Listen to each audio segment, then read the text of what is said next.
Hello dear viewers, support me by subscribing to my channel and share my video if you like it, and also make sure you comment your thoughts. Now let's start the video.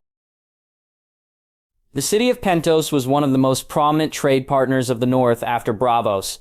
Northern ships usually depended on Pentos for spices, scented oils, dyes, and other fancy items that could only be afforded by the nobles. It was also one of the friendliest free cities in Essos as far as the North was concerned. The trade between the North and Pentos rapidly expanded as the North grew more affluent. According to some of the reports his father received, Harry knew the spices brought into the North had exceeded almost triple than the previous year. Harry also knew most Avalonian glass was sold in Pentos after Braavos. Harry attributed that to the high density of the population in Braavos and the number of affluent people. Being a free society, Braavos enjoyed a significantly higher percentage of the populace with affluence. Pentos was not lagging that far behind. On paper, Pentos had also stopped practicing slavery, but they still engaged in the slave trade. At least that was the rumors implied. The strenuous relations between Pentos and Meyer had worked fantastically in his favor. Avalonian glass found a massive market in Pentos overnight once the merchants started to expand out of the Braavosi market. Thanks to the cheap labor in the North and readily available essential elements for glassmaking, Harry had been making a killing by flooding Essos with his cheap glass. It was one of the reasons why the Myrish Magisters were cross with him. In their desperation, they had even sent a couple of assassins, which Harry was all too thankful to welcome into his service. Harry firmly believed in the saying, "The enemy of my enemy is my friend." Going by the welcome he received in Pentos upon arrival, he was sure the Pentosi also felt the same. "That's a lot of people," Robb whispered, looking down from the walls of their mansion. Harry couldn't agree more. The streets outside their manse were lined with a huge crowd, all eager to get a glimpse of the airship. Their arrival had started a sort of rave in the city. He supposed having a giant floating ship ought to be the most exciting thing that happened to attract the collective attention of the Pentosi people after they hosted Vhagar and Caraxes. "They won't break into the manse, right?" Jon asked worriedly. "We assure you, my lords, no one shall enter the manse without your permission. Magister Matatar has seen to your privacy and safety by posting some of the best unsullied guards all over the manse. You'll have nothing to worry about," Captain Baymar said with a deferential bow. "Of course, Magister Matatar has our thanks, Captain." "I shall convey your thanks to the good Magister. Have a pleasant evening, my lords." The captain nodded before taking his leave. "Interesting fellow, isn't he?" Harry said, eyeing the captain as he disappeared into the stairs. "He's a sellsword, isn't he?" Elsera asked. "You've got keen eyes," Harry said. "How did you?" Robb started. "The way he carried himself in Maester Luwin told me the free cities don't use their native population in their armies. They buy their guards in armies," Elsera answered. "Exactly. So keep your wits around these foreign men. Their loyalty is not to the Magisters of Pentos, but to the silver they earn," Harry cautioned.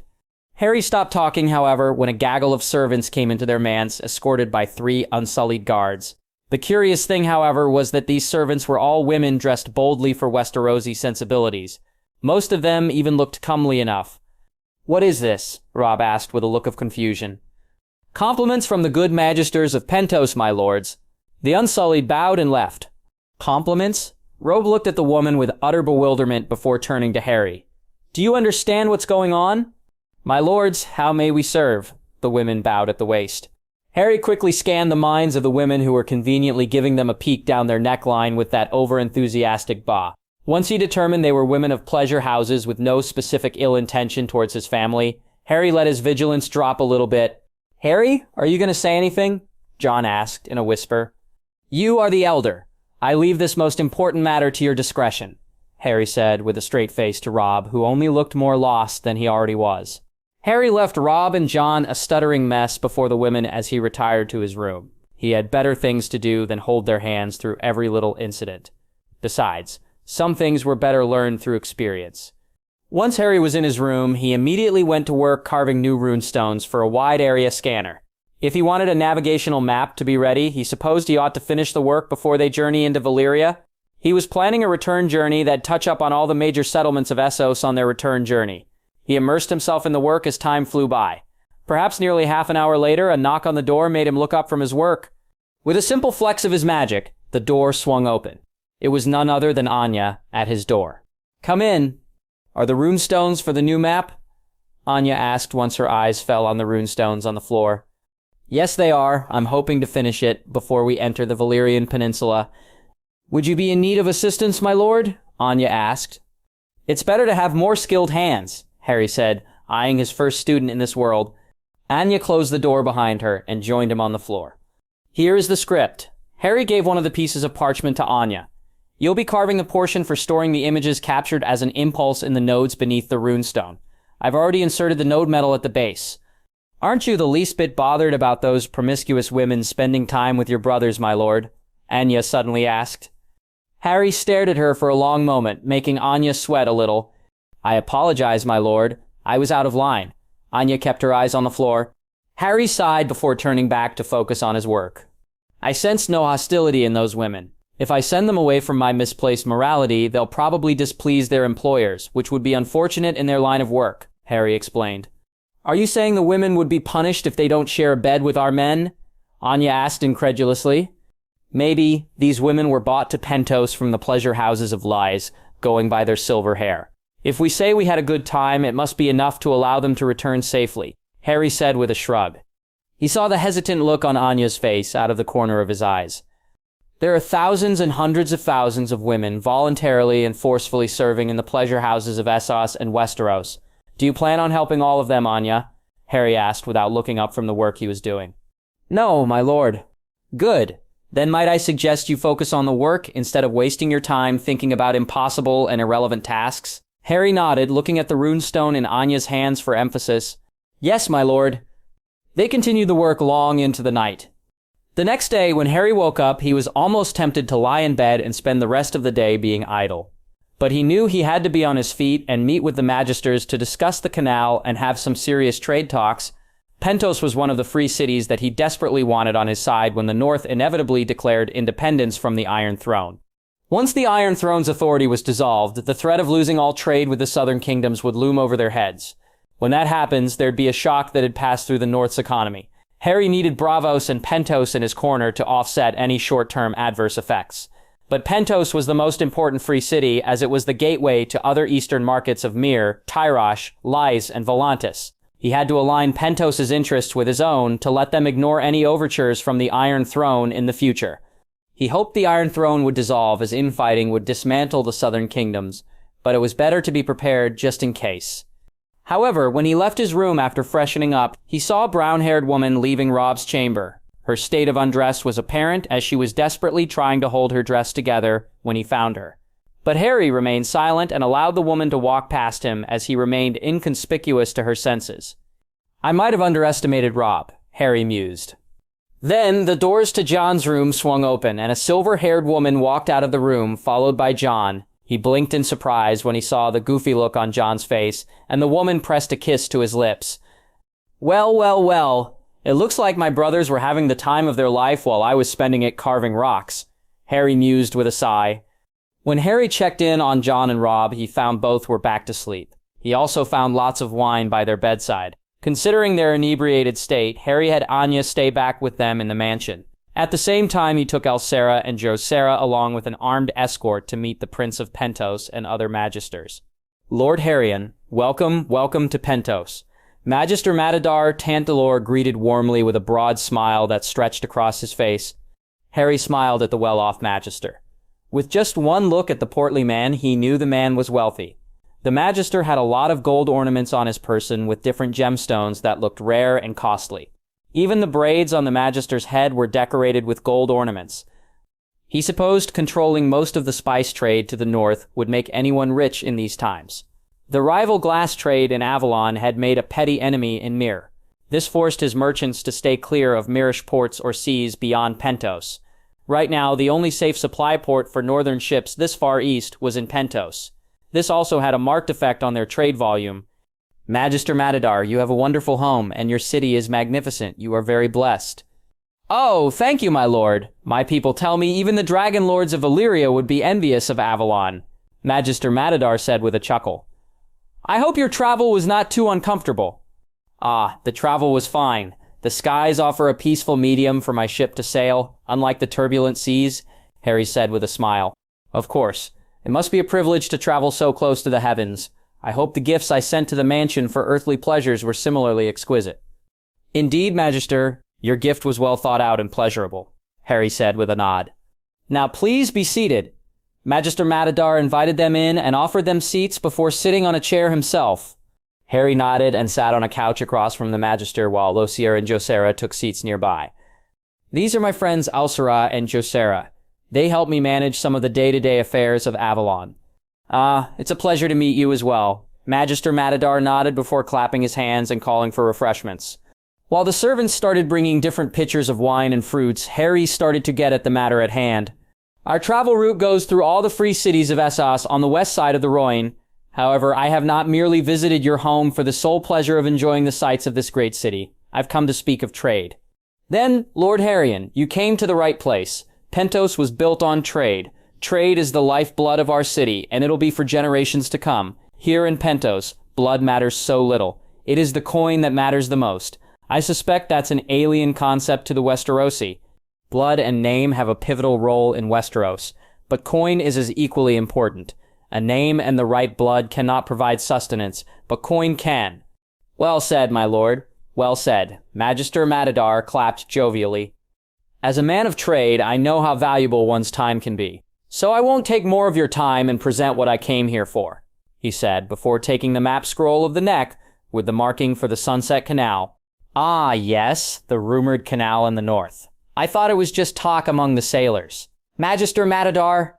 Harry was a bit surprised. Rumors were circulating Essos, but he didn't show it on his face. "Rumors, you say? I assume it's from King's Landing." It was a shot in the dark, but Harry was confident King's Landing was the origin. When the Magister confirmed his suspicion, Harry knew his father had most likely informed the small council of their plans.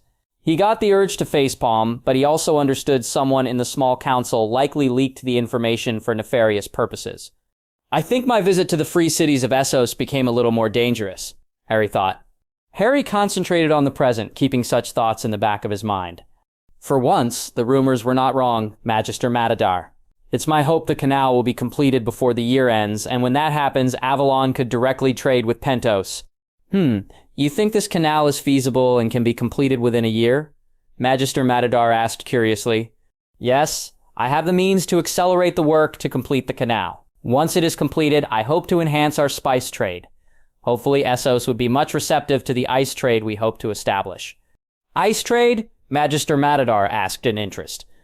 "Oh yes, our people in the north have found ways to preserve the ice, so we've started selling ice to the rest of the Seven Kingdoms. We hope that Essos will also be receptive to the ice trade. Here, have a look." Harry nodded at Josera. Josier placed the ice box on a table and opened it, attracting Magister Matadar's interest. Inside the box was ice and 2 small bottles of Arbor Gold packed in a golden-colored glass. It was Harry's idea to buy casks of Arbor Gold and Dornish Red from southern merchants and have them repacked in finely decorated glass to be resold at a higher price. He suspected the Redwinds and the Dornish were unaware of his sleight of hand, not that it'd affect him in any way. There were no laws that prohibited him from what he was doing. He had bought the casks of Dornish Red and Arbor Gold fair and square.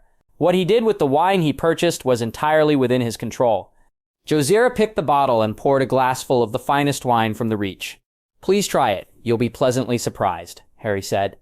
The way the Magister's eyes widened when he drank the cool wine was all Harry needed to see. He had the man hooked. "The ice will remain inside the box for a few days at most, until it turns into water. It's my distinct pleasure to gift this to you," Harry said, as James here offered the box to the Magister, who took it happily. "This gift is marvelous, Lord Harryon," Magister Matadar said as he relished the last drops of cool wine that remained in his glass. "Once we can supply more ice and ice boxes, your people will get some reprieve from the eastern sun. I see a great fortune in this ice trade, Lord Harryon." "Indeed, and it's something we can benefit from in the future. We'll be needing Pentoshi merchants to transport our ice further inland in distant markets where our ships cannot reach," said Harry. "I could not agree more. May gold and silver flood our coffers." Harry smiled and reciprocated the toast. "May gold and silver flood our coffers." The meeting with the Prince of Pentos was extremely fruitful as far as Harry was concerned. They had a concise discussion on the proposed tolls and port duties to be enforced once the canal was open for shipping. Harry had promised to waive a considerable portion of port duties for Pentoshi ships in return for lowering the price of some selected spices. There was also an agreement between several Pentoshi guilds to facilitate the transport of glass into Laius, Tyrosh, and Volantis itself. Depending solely on Braavosi, shipping was not a good idea in Harry's mind. While the Mandalese preferred to trade with the Braavosi, Harry had to look after Avalon's interests, diversifying their shipping to spread Avalonian glass, ice, fur, ale, and other products from the north was vital to controlling pricing. With Braavosi and Pentoshi ships vying for the north's wares, it'd bring down shipping costs, which would also help sell the products at an affordable price. He also had to keep in mind to keep his Pentoshi and Braavosi clients happy. Their support would be invaluable once the North declared independence and transitioned into a kingdom. While he had ensured his people would never starve because of the high-yield farms, the situation was not simple. He had to factor in the population increase now that the North was less affected by winter because of the climate-altering charms he had implemented. The future also had to be kept in mind. A large-scale war would divert people from the farmlands to battlefronts. In such scenarios, having some solid ties with the free cities of Essos would be a boon. Therefore, Harry was quite pleased when he returned to the manse. However, he found a completely different scenario when he entered the manse. The manse was in utter chaos, with corpses of unsullied soldiers littering the ground and blood covering the floor. Harry rushed into the compound, wand in hand, followed by Elsera and Jacera. To his relief, he found John and Rob safe with Anya in a hall, while some burnt bodies lay on the floor. Anya had her firebow in hand when he saw them, and nearly used her bow on them when Harry made his sudden entrance. "What happened here?" "We were attacked by assassins," Rob said, looking chalk white. Harry frowned upon hearing that. "We captured a prisoner," said John, pointing to a man bound in drapes. But the man was also bleeding out from his missing right arm. "I had to cut off his arm. He was using some form of water magic to counter Anya's arrows," John explained sheepishly. Harry stared coldly at the assassin. "Who are you? Who sent you here?" Harry asked, glaring into the onyx eyes of the assassin, who defiantly stared back at him. "Brave of you not to speak and out your employer, but your efforts are wasted, Dermis," Harry said, making the assassin widen his eyes. Harry slowly unsheathed Godkiller from its scabbard, the sword lit with golden runes as an oppressive aura bared down on everyone. "I'll be visiting more to have a heart-to-heart chat with Magister Alux Aurelor. But you don't need to worry about any of that, Dermis. I grant you the sweet freedom of death for daring to raise your hand against a Stark," Harry said calmly. With a swift swing of his sword, Dermis' head was lopped off. Silence prevailed in the hall for a moment until Harry chose to break it. "This is the third time Myr has sent assassins. I think it's time the free city of Myr needs to understand the cost of harming a Stark." Arianne watched her cousin strike fast and true against her opponent in the training yard. In her eyes, Obara was one of the most fearsome warriors among the Sand Snakes. She was quick on her feet, decisive, and used any means necessary to secure her victory.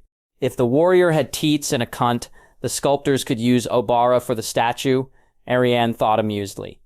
Yet, her cousin's opponent in the training yard was no slouch either. "They've been going at it for nearly half an hour," Tane commented.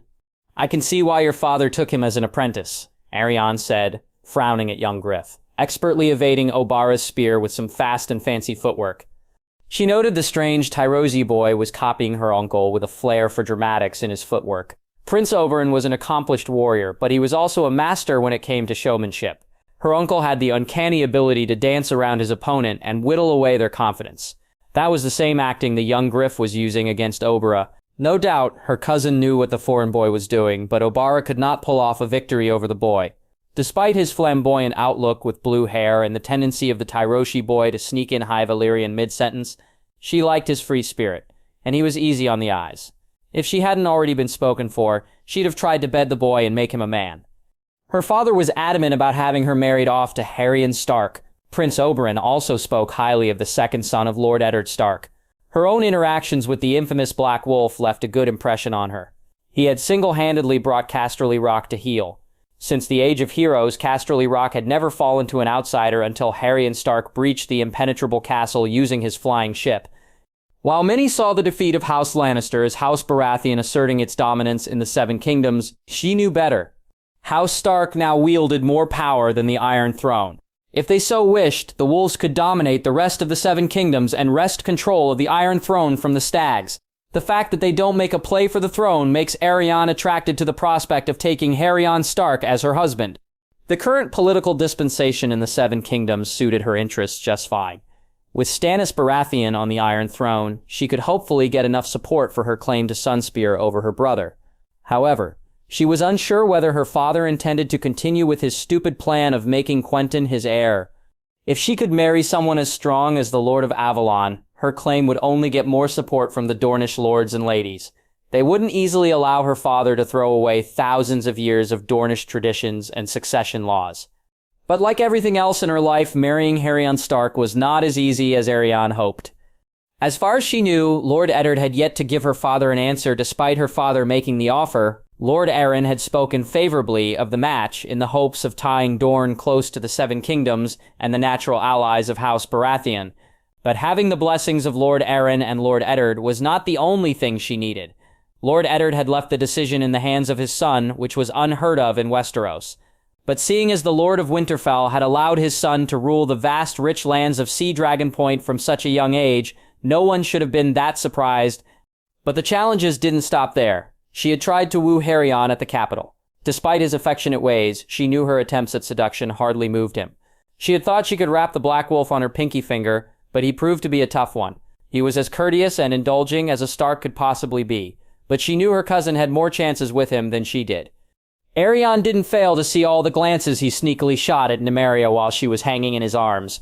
It also didn't escape her notice that Nymeria tends to have a love-hate relationship with Lord Haryon. One moment, her cousin was like a blushing maid, and in the next, she was an angry viper spitting venom. Frankly, it left Arianne in an awkward position.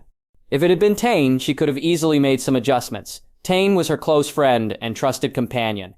They could have easily shared Haryon Stark without any issues. But Nymeria was another creature altogether. Arianne knew Nymeria was the deadliest of the Sand Snakes. Her cousin had a vengeful streak that even made Obara pale in comparison. Even though Nymeria had the stigma of bastardy, she had high status in Volantis. After all, Nymeria comes from the old blood of Volantis. If her cousin so wished, she could take the name of her mother's family and live a life of Volantine noble inside the black wall of Volantis. The wind that had so far caressed her lustrous body suddenly shifted. Arianne immediately knew someone was standing behind her. "Haven't they finished it yet?" Nymeria asked, annoyance palpable in her words. "He has gotten better with his footwork. Obara's usual tricks are not having the intended effect on the young Griff," said Tane, wincing slightly at a particularly hard swat Obara had to endure from the flat side of her opponent's sword. "Do you know why Oberyn is obsessed with this one?" Arianne asked, eyeing Nym expectantly. "Obsessed?" Nymeria raised an eyebrow. "I don't think so." "Arianne speaks true. Oberyn has taken a personal interest in training the young Griff. The last time he did it was for Haryon," Nymeria said softly before Tane. "Yes." Tane nodded at her sister. "So the question is, why is he so important?" "I've heard the boy's father used to be a captain among the ranks of the Golden Company." Arianne commented. "The Griff in the Golden Company," Nymeria said with a snort. Arianne could only shrug her shoulders as she understood what her cousin was thinking. The Griff was not exactly what someone would call an accomplished warrior. The man was old and as thin as a woman. It was as if the man had lived under a rock all these years and tried his best to starve to death. Nonetheless, Oberyn vouched for Griff and his blue-haired son. That was all her father needed to host the sellsword and the young Griff and Sunspear. Sometimes she envied the bond between her father and her uncle. She dearly wished something of that sort could be possible between herself and Quentyn, but her younger brother was away at Yornwood, and they hardly spoke to each other. It also didn't help she was afraid her brother would usurp her position as heir to Sunspear. "I don't want that kind of relationship with Nymeria," Arianne thought with a frown. She suddenly stood up, startling Tane and Nymeria. "Nyme, please walk with me," Arianne said. Tane glanced at her with concern, but Arianne just smiled at her closest friend. Arianne walked ahead while her petite cousin followed her a step behind. They walked through the narrow corridors of Sunspear in silence. She led them straight to the Sand Ship, the ancient keep of House Martell, before Nymeria's arrival. Unlike the Tower of Sun, the Sand Ship was less crowded. "We're sisters, you and I. I've treated all the Sand Snakes as such, have I not?" Arianne asked once she and Nom were safely inside her quarters without any eavesdropping ears. "You have Arianne," Nymeria said softly. "Then I wish for no strife between us." "There is no strife between us, cousin," Nymeria immediately said. "There is. Ever since you heard about my father's plans to betroth me to Haryon Stark, you've been in strife with me?" "But," Nymeria started. "Perhaps your resentment was involuntary, but there was resentment all the same. I have felt it. Arianne swiftly spoke, cutting off Nymeria before she could lie to herself. Then I apologize, Princess. Nymeria bowed her head. Arianne frowned at her cousin. She felt like another wall was being built between them. So, she surged forward and hugged Nymeria. What is mine can be yours. We've learned to share everything from an early age, so why stop now, Nyme? You'd share your prospective husband? Nymeria asked with shock. Arianne didn't know why her cousin was so surprised. She supposed it'd be unorthodox for a princess of Dorne to allow such dalliances, but since when had traditions ever stopped her hand? My interest in Harryon Stark only extends to what he brings to my side if we marry. She didn't add the implicit for now for her cousin's sake. His power and wealth will undoubtedly be a boon for my chances to secure my position as the ruling princess of Dorne. Anarion pulled back from the hug and stared at her cousin. But you love him? Love? I don't know. Nymeria let out a frustrated growl before she fell into the bed nearby. Harryon is interesting. So far, he is the only boy who has managed to match me evenly on the field and in wit. Surely you jest, Nyme. Arianne too joined her cousin in bed. You don't understand. He does not fight to show off like the rest of the idiots. He makes a move in a fight only when he needs to, and his mind is as sharp as Valyrian steel. And of course, there is his magic. Nymeria let out a breathy sigh. It's as if he was born to wage war and dominate. Arianne stared at the ceiling with a contemplative look, as she heard her cousin's range of obsession with the Black Wolf. You know he might not agree to the offer. No Stark has ever married a Dornish woman in the past, Arianne said eventually. That's true. Harryon is unpredictable. It's very difficult to divine his thoughts, which makes him a dangerous foe. Nymeria mused aloud. But we might stand a chance to make the wolf fall for us if we work together. Arianne and Nymeria exchanged a grin while in bed. An understanding emerged between them as they discussed what should be done to prepare for Harryon's visit. The walls of Myr were high, but they were not as high or thick enough to defend against Harry's magic. Sneaking inside the city was so easy that he didn't even bother with a disguise. Not that Harry had any impression that he was recognizable in Myr. Even though most of the people in Myr sported olive skin, a possible ancestry from the Rhonar, there were also people with Andal and Valyrian ancestry inside the city, in the melting pot of cultures that was the Free Cities. Only one thing could distinguish the people, the accent. The Myrsh people used a bastardized version of Valyrian and heavily accented Common Tongue as their common language. Therefore, the accents could determine a man's nationality easily. At least people could understand whether a person was born and brought up in Mirian using the accent. But even with the accent, Harry and his brothers were relatively undisturbed in the city. So long as they had silver, they could access any part of the city, gaining access to many strategic locations. When silver was not enough, a well-placed Confundus charm and Imperious curse were enough to open doors for them. This is one of the largest glass-making streets of Myr, Darrow explained as Harry walked with his chief spy along the busy street. He could see many colorful glass panes and even small glass sculptures lining the streets. The most favorite items among the potential customers on the street were the miniature glass figurines of gods. There was the fiery roller in the form of a red warrior surrounded by red and yellow colored glass in a fiery design. Likewise, the miniature figurines of the Seven and even the Valyrian gods were available on the street. That is where the glassblowing takes place. The production floor covers nearly an acre. Some of the best glassmakers work there. Darrow said, pointing at a substantial fused stone complex with distinct Valyrian architecture and several chimneys churning smoke into the air. Slave labor? Harry asked, somewhat taken back by the Valyrian structures that were common in the city. He doubted even Dragonstone hosted this many Valyrian structures. Even some of the manses he had seen were built by the Valyrians. He supposed they were most likely old dwellings of the dragon riders of Valyria. Myr, Tyrosh, and Lyse had turned on their Valyrian overlord and their dragons after the news of doom filtered in. Most workers are slaves in Myr. There are 3 slaves for every freeborn. Of course, some glassmakers are favored by the Magisters and enjoy certain privileges, patronage, and protection. Harry grunted non-committally. Most workers live close to a community south of this street. Guarded community? Harry asked with a frown. Unsullied guards patrol the streets to keep the peace, but there are also sellswords stationed at certain communities that the Magisters want to watch closely. I see. Harry looked around at the street one last time before going straight for a storehouse close to the glassmaking factory. Confundo. The guards standing guard at the warehouse ignored them, and Harry had free rein inside the storeroom. He levitated several caches of wildfire and placed them safely into a corner.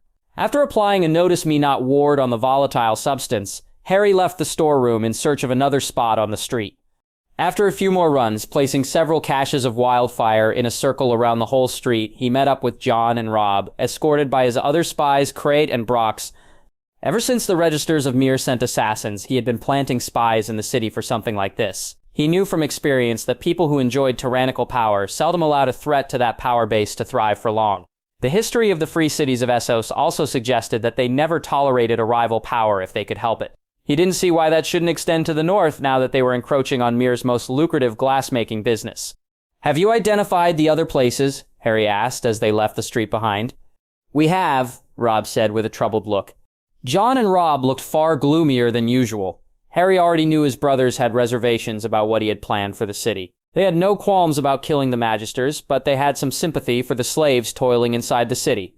At the same time, they also knew Myr could not go unpunished after the latest assassination attempt. "Good, let's go."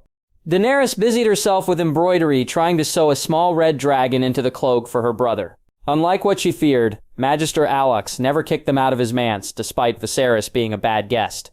Her brother had always been a lousy guest with many of their hosts across the many free cities. Usually, her brother's uncouth behavior would get them thrown out of many wealthy nobles' homes. But for some reason, Magister Alex had graciously hosted them in his manse, despite her brother occasionally acting out. At first, she had mistaken the Magister's tolerance of her brother's vices as a product of loyalty to her family. But she knew better now. She had been observing everyone and everything in the manse. The servants had loose tongues when they thought no one was watching. That's how she learned of the many plots the wealthy Magisters of Myr planned concerning herself and her brother. There was hardly anything nefarious, but there were talks of marriage and buying sellswords to raise her brother's claim on the Iron Throne. But these talks remained just that, talks. Nothing ever came off it. At least she never saw any tangible change, but she heard hushed talks about a failed assassination of Haryon Stark. For some reason, the Magisters of Myr were terrified and envious of Haryon Stark. Daenerys could understand their envy because she was also envious of the Black Wolf. She had heard the second son of Eddard Stark found the secrets of Valyrian steel and glassmaking. The latter didn't bother her, but Valyrian steel was one of the greatest feats of magic and metalwork that belonged to her people. It should have been her family that discovered the secrets of Valyrian steel. But Daenerys knew wishes don't come true, despite how much she dearly wished otherwise. After all, her greatest wish was not Valyrian steel, glass, or magic. It was to have a family and live happily. Daenerys took a deep breath and shook her head. Suddenly, her ears picked up a rushed movement outside her room. Curious at the sound of footsteps outside her chamber, she opened the door and found servants running along the passage with fear and panic on their faces.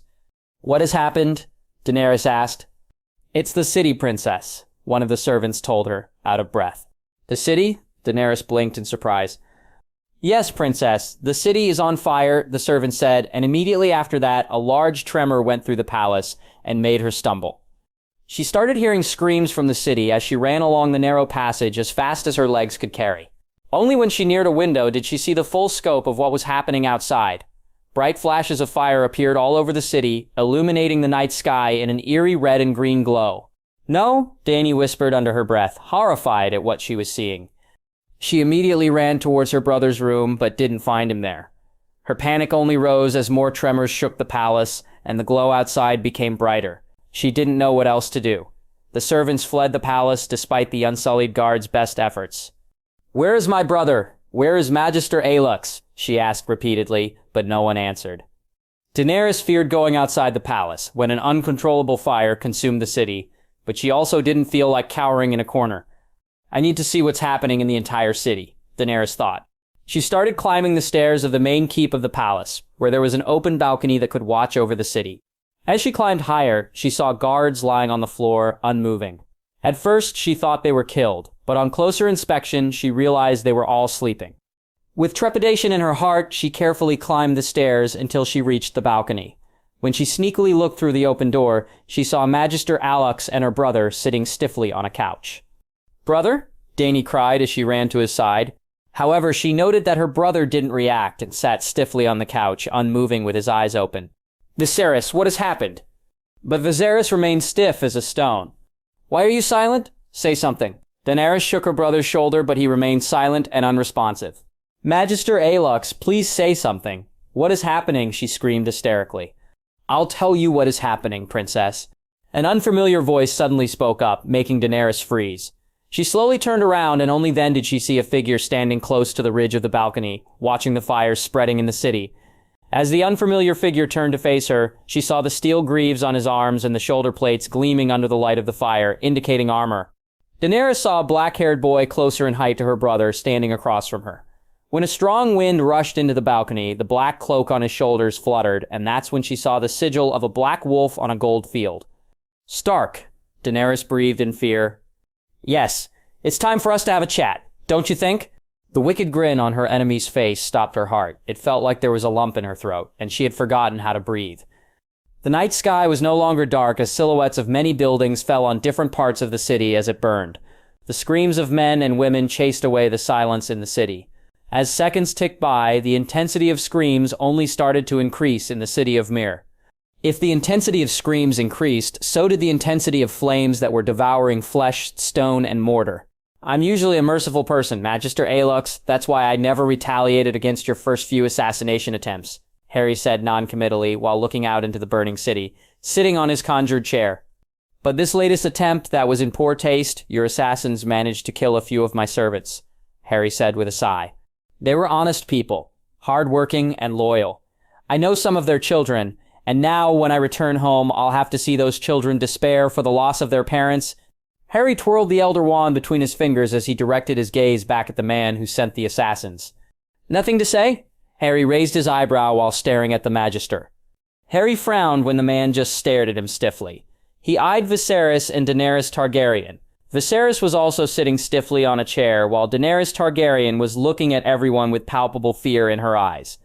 That was when Harry realized he had yet to lift the spell on Magister Aelux and Viserys. Where are my manners? I completely forgot that you were under a bodybind spell," Harry said with an awkward smile. He lifted the spell on the Magister and Viserys Targaryen with a wave of his wand. "How dare you assault me? Do you know who I am?" "I am," Viserys screeched. Harry put the idiot Targaryen princeling in exile, under the bodybind curse once again. "Charming fellow, isn't he? As deranged and idiotic as his forefathers," Harry said with an amused snort before his eyes shifted to the Magister, who was now sitting on the edge of his seat. He could see the realization dawn on the man's face. "I seek forgiveness, my lord. I plead for mercy." Magister Aelux fell on his knees and bowed his head low. "It's a little late for that.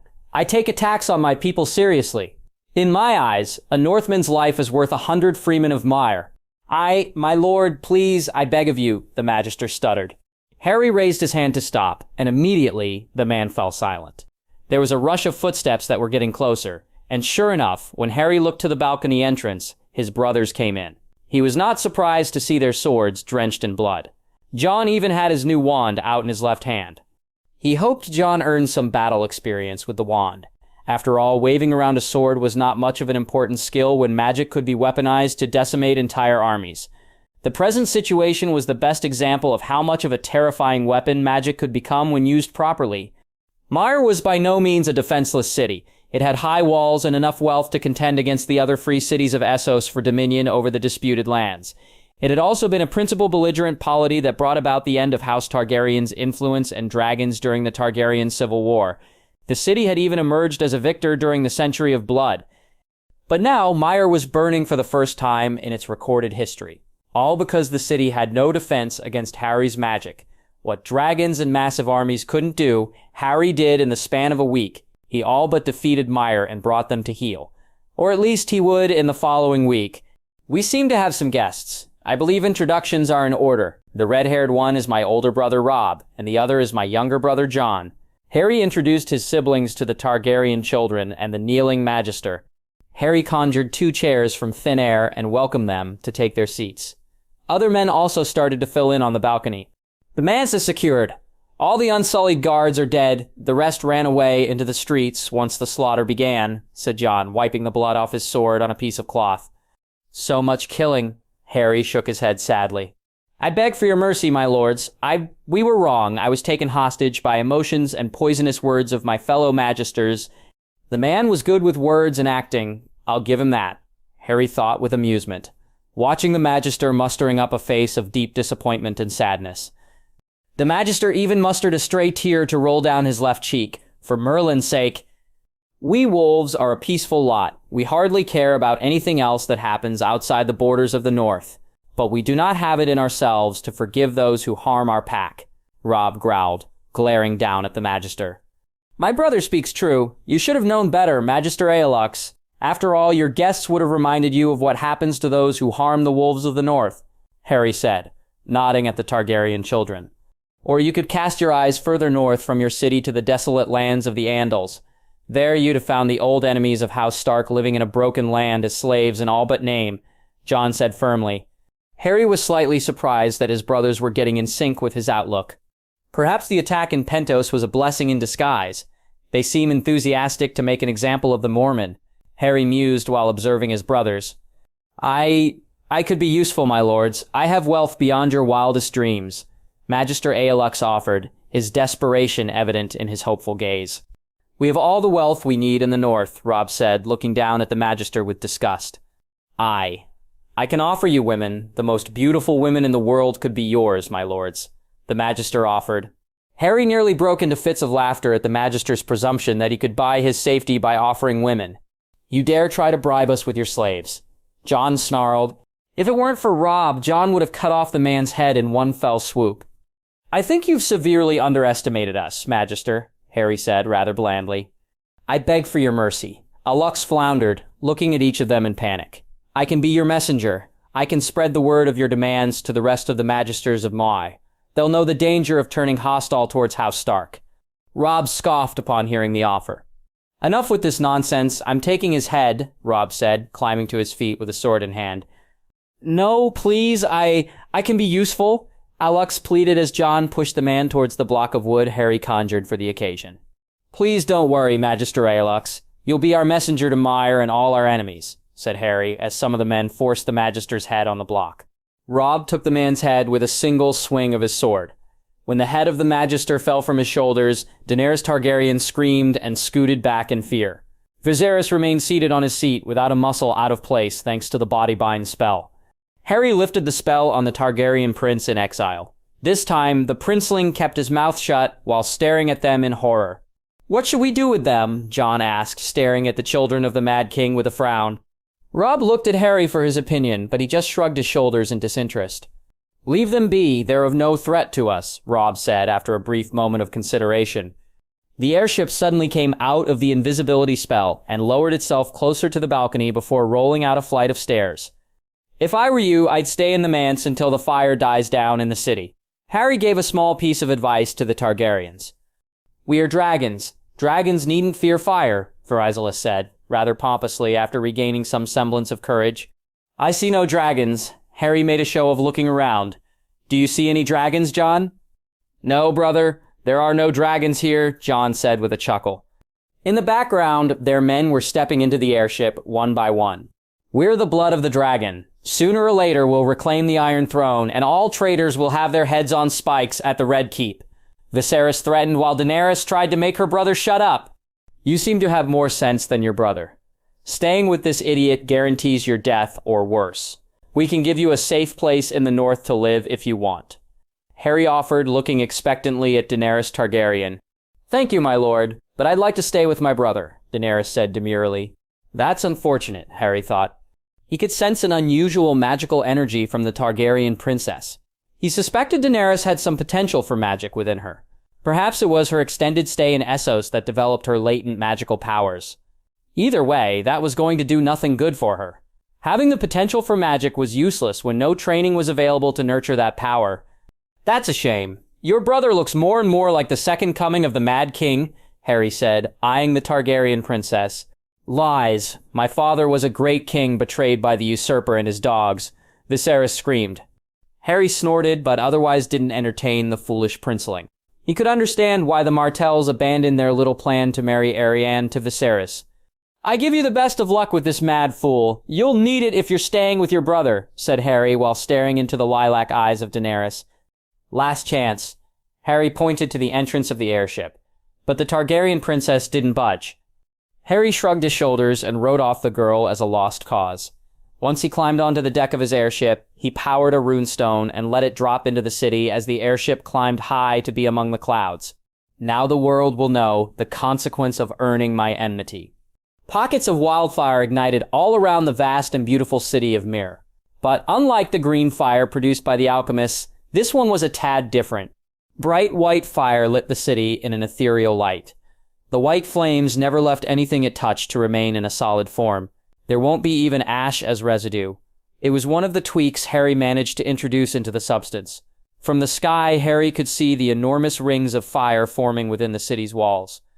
It was not a good sight to watch, and it reminded him of the Muggle armies using carpet bombings in a circle to destroy a city. He took a page from his old enemy's handbook and used the same trick on Myr. While his wildfire didn't have the explosive power of 1,000 incendiary bombs, it made do with the most dangerous flame, and the lack of any firefighters in Myr also helped.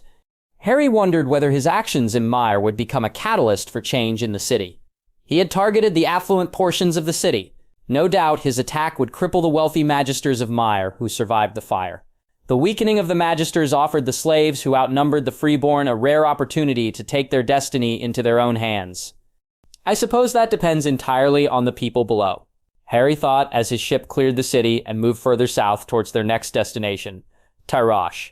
Harry smiled when the mirror before him flickered to life, projecting the image of Maester Marwin. My lord. Master? Harry nodded in greeting. I hope everything in Avalon is running smoothly. Of course. On that note, there is some good news, my lord. We finally managed to track the slavers and pirates that preyed on our shores.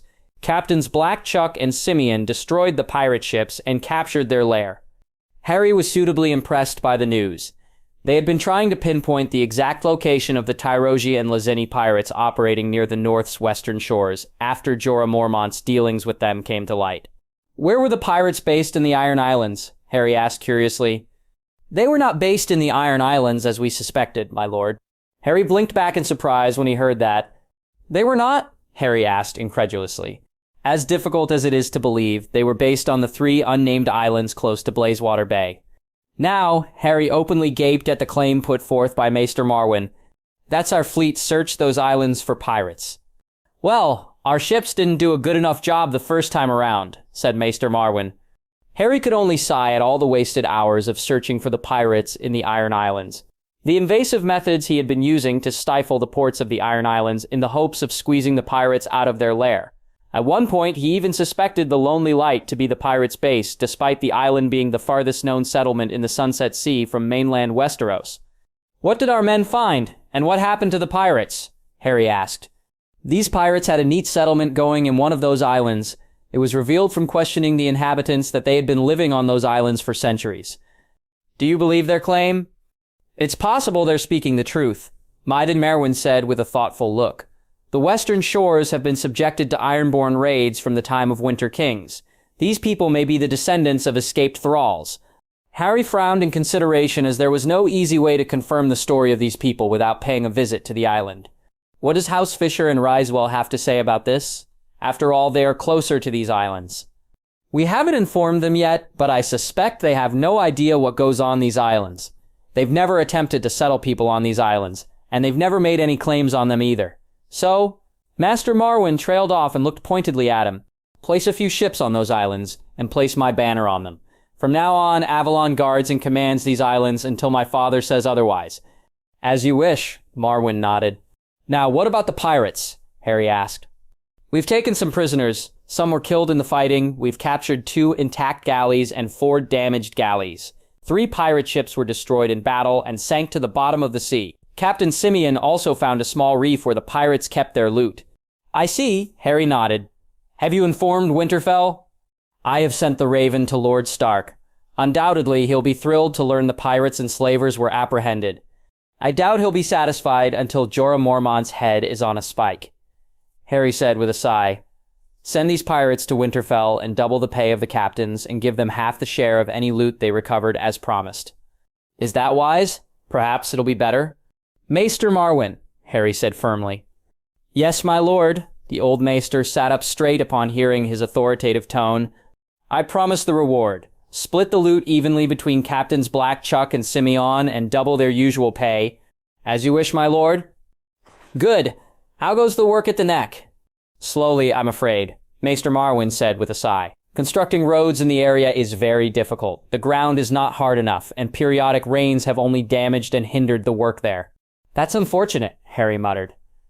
He was not that surprised to hear work was lagging behind. He knew from experience how difficult the neck could be. He had spent more than a week with Lord Reed at the neck and seen how difficult it was to restore Moat Cailin. Even after 3 years, the restoration of most towers of the old stronghold remained unfinished because of the unpredictable weather and the difficulty of transporting building materials into the area. There is one other thing, my lord, Maester Marwin said tentatively. What? Lord Eddard has ordered that you immediately return to the north. He has heard rumors about a foiled assassination attempt on your person. Tell father that I'm all right, as is Rob and John. Also, tell him that the men responsible were dealt with, and they'll never dare to send an assassin again against a Stark, at least for a century. Oh, Marwin looked intrigued. If I may ask, my lord, what did you do? I burnt Mire to the ground, but left their dockyards intact, so the other free cities won't be that much aggrieved. But please inform Winterfell about what happened, and if any idiots from Essos try anything in my father's court, inform me. The last thing Harry saw before he cut the connection to the two-way mirror in the captain's cabin was the stupefied face of Marwin. He didn't think Marwin's conversation with the Lord of Winterfell would be pleasant. But that was Marwin's problem. Now Harry pushed such silly matters aside and looked at the map of the north. His eyes fell on the 3 unnamed islands near Blazewater Bay, wondering whether there were other abandoned islands in the western seas, undiscovered all this time.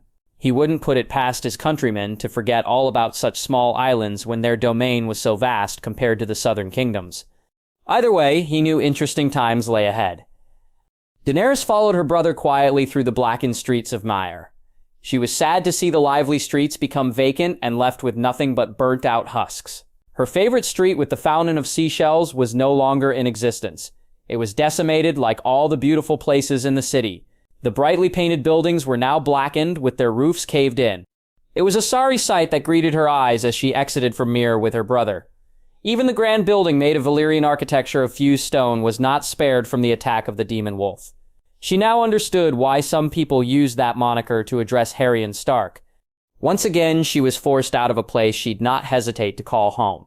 Magister Alux's manse was not her birthplace, nor was it built by her ancestors, but it was a place that offered her and her brother safety from those who'd do them harm. Even if they were leaving, there was some relief in her mind. Unlike other times, they were not leaving the city empty-handed. Her brother had taken command of all the wealth in the vaults of the Magister's manse and used a portion of it to buy slaves and unsullied guards. The rest of the wealth was being carried inside her carriage. Their destination was Pentos, and she hoped she'd never meet Harryon Stark again. Sliding the curtain away from her carriage window, she shot one last look at the manse. The banners of House Stark could be seen as clear as day, leaving no doubt in anyone's mind who was responsible for the city's burning. Daenerys fleetingly wondered whether the people of the Royne and the Giscar felt the same empty feeling after the Dragon Lords of Valyria burned down their cities. It was a queer thing to compare a Stark to the Dragon Lords of her ancestral city, but at the moment she couldn't help but compare. Varys sat with dipped head at the small council table as he pondered the situation at hand. The last week had been hectic when he received word about the assassination attempt on Harryon Stark. The Stark boy's death would have changed little in the grand scheme of things. However, he disliked the time and energy he expended on the Stark boy to go to waste. If a marriage alliance between House Stark and Martell could happen, then the chances of Aegon claiming the throne would increase twofold. For this reason alone, Harryon Stark was a valuable piece on the board in his eyes. The bond between a teacher and student was something special. That bond was why he was almost certain Harryon Stark would accept Princess Arianne as his betrothed, but the news of the assassination attempt the Black Wolf suffered in Pentos had frightened him. It was only when his good friend Illyrio brought word that the Starks had left the city intact that he breathed a sigh of relief.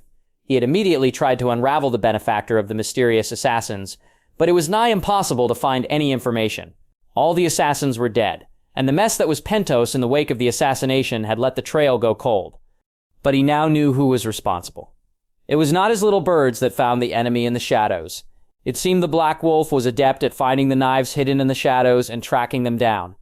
But simply a retaliatory action against the one who sent the assassins wouldn't have made Varys request an immediate small council meeting. While he was expecting the Starks to strike at their enemy, he didn't anticipate the intensity of that retaliation. The council chamber doors swung open as the rest of the council members poured into the chamber. The first to arrive was the king himself. Compared to Robert Baratheon's apathy, Stannis was punctual and interested in small council meetings. There was a marked difference in the running of the Seven Kingdoms and King's Landing with Stannis on the Iron Throne. Of course, it was too little too late, in Varys' opinion. As of now, it was the Lannister gold that was keeping the Iron Throne afloat. He had no hope that the loose coalition of lords that supported House Baratheon would keep supporting them indefinitely. The linchpin was Lord Arryn, who kept the different factions content for the time being. Without the Lord of the Eyrie to hold the various factions together, everything would unravel at the seams, which was Aegon's opportunity. Lord Varys, you were the one to request an urgent meeting of the small council. Please proceed, Lord Arryn said cordially. Yes, please explain why we were summoned so urgently. Lord Baelish leaned forward in his seat with a displeased frown.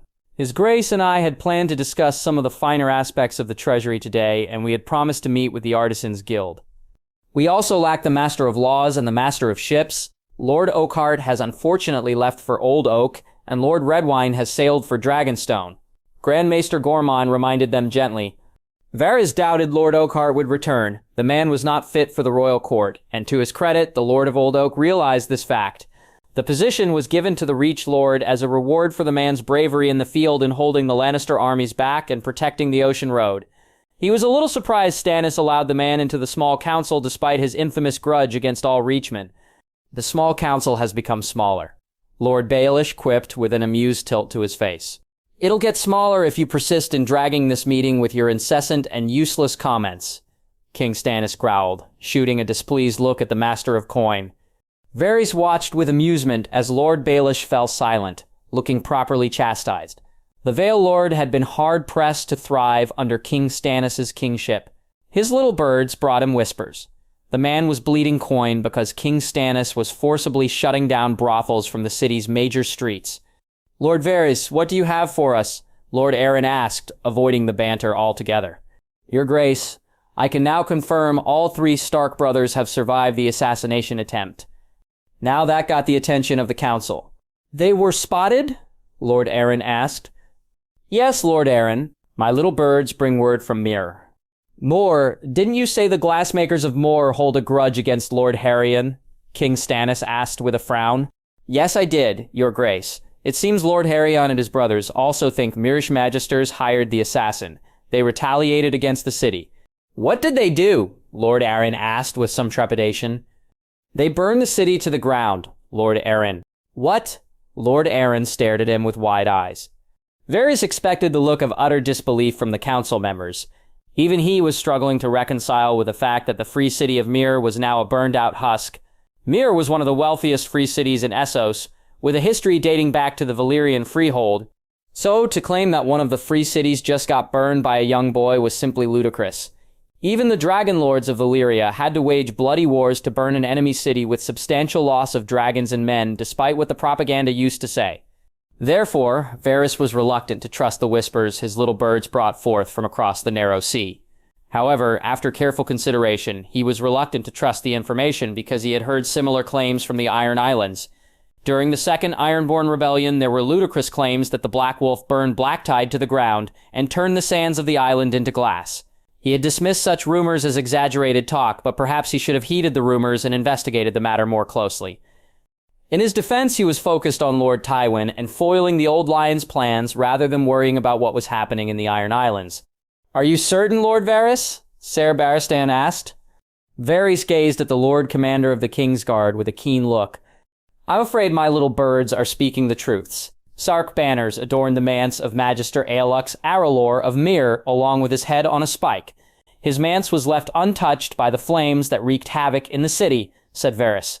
Clearly, the Stark brothers wanted others to know who is responsible, Lord Baelish said with a troubled look. Varys could see the Master of Coin was shaken by Myra's fate. Despite what the little Vale Lord thought, he was not as masterful of his emotions. Varys could read the man effortlessly. He knew of Baelish's little game of pocking and prodding at House Stark in his bumbling way. Sooner or later, the Vale Lord would cross a line, and Varys would have the distinct pleasure of seeing the man's head on a spike. Considering what happened in Moor, he felt that day was not too far. Your Grace, we should consider the possibility that Myr would blame the Iron Throne for the actions of House Stark. If we do not act expediently, we might find ourselves in war with Mir or even a coalition of free cities. Grand Maester Gormon advised. That's a valid concern, Lord Aaron muttered with a troubled look. Varys also thought so, but he suspected Mir was in no shape to wage a war against Westeros, at least not without powerful allies. Their entire city was burned to the ground.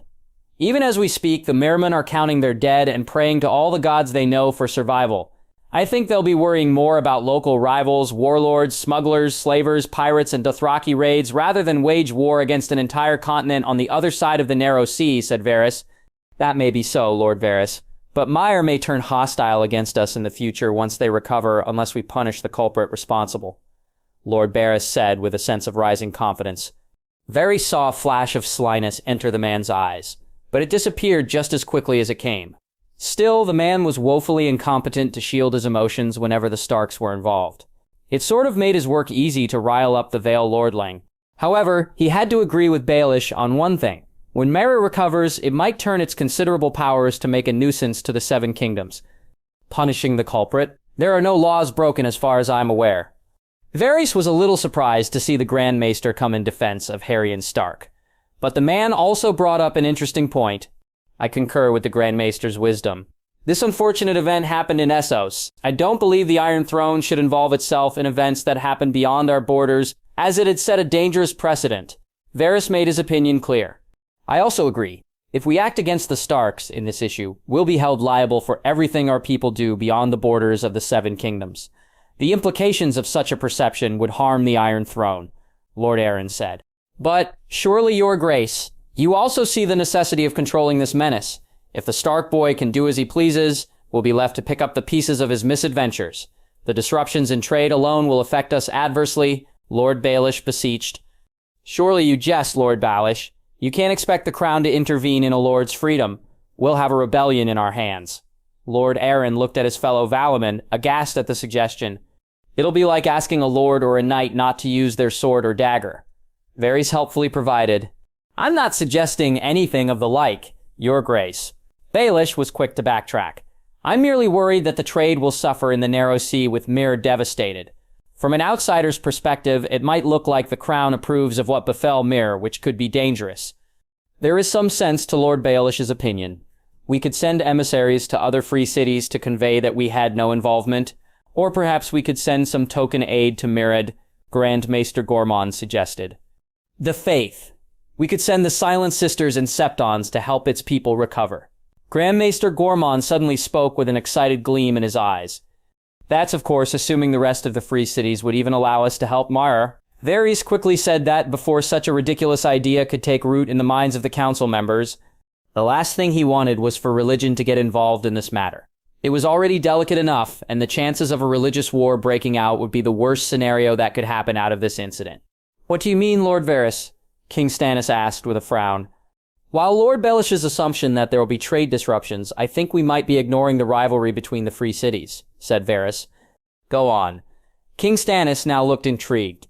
Nural has enemies in Tyrosh and Volantis. They've been in a three-way silent war over the disputed lands.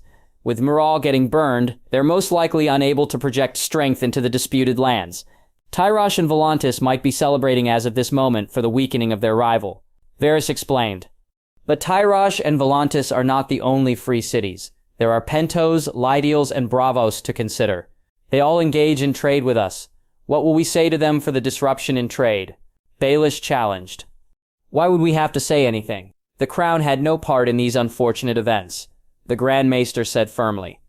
On and on. The arguments went, and Varys realized no matter the size of the small council, there was no lack of bickering and politics. The Game of Thrones never ceases, Varys mused amusedly. Tyrosh remained a mercantile city since its founding by the Valyrian freehold.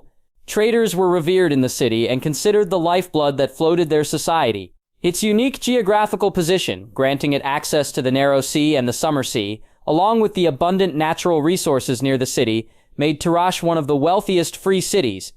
Therefore, Harry planned only to stay in the city for a few days and leave early once the city learned what happened in Myr. He feared the current state of Myr would make certain elements within the city angry at the loss of trade. After all, the Myr was the closest settlement to Tyrosh, which incidentally made them a favored trade partner in some sense. So Harry and his brothers ran around the city in a rush to see all that they could see. The main attractions were the blue waters of the Tyro beaches and the white pearl necklaces sold by the merchants. The city's sunny disposition allowed them to enjoy their time at the beach, where they stayed for the remainder of the days. Harry was reminded of the sunny beaches of France and Spain and Tyro, but their visit was not solely confined to leisure strolls on the shores of Tyro and buying up all the loud conches from the markets. There was a business aspect to their visit. Mostly they met with the dye merchants and those few glass merchants who bought Avalonian glass from them.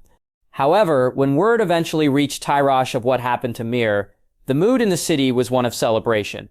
Harry had underestimated the rivalry between Myr and Tyro. The merchants and magisters he was in contact with suddenly reached out to him with an invitation from none other than the Archon of Tyro.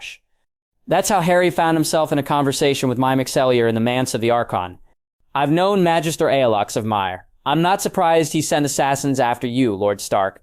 The man was not sophisticated enough to deal with trade disputes. He was an unthinking brute," the blue-haired Archon said with a derisive snort. "You knew him well, then, Archon Manix," Harry quirked an eyebrow. "Oh yes, he was one of the stubborn ones in the Myrish Senate, pushing for war and spending too much coin on sellswords for our disputes in the disputed lands. His fate fills me with joy. You have my thanks, Lord Stark.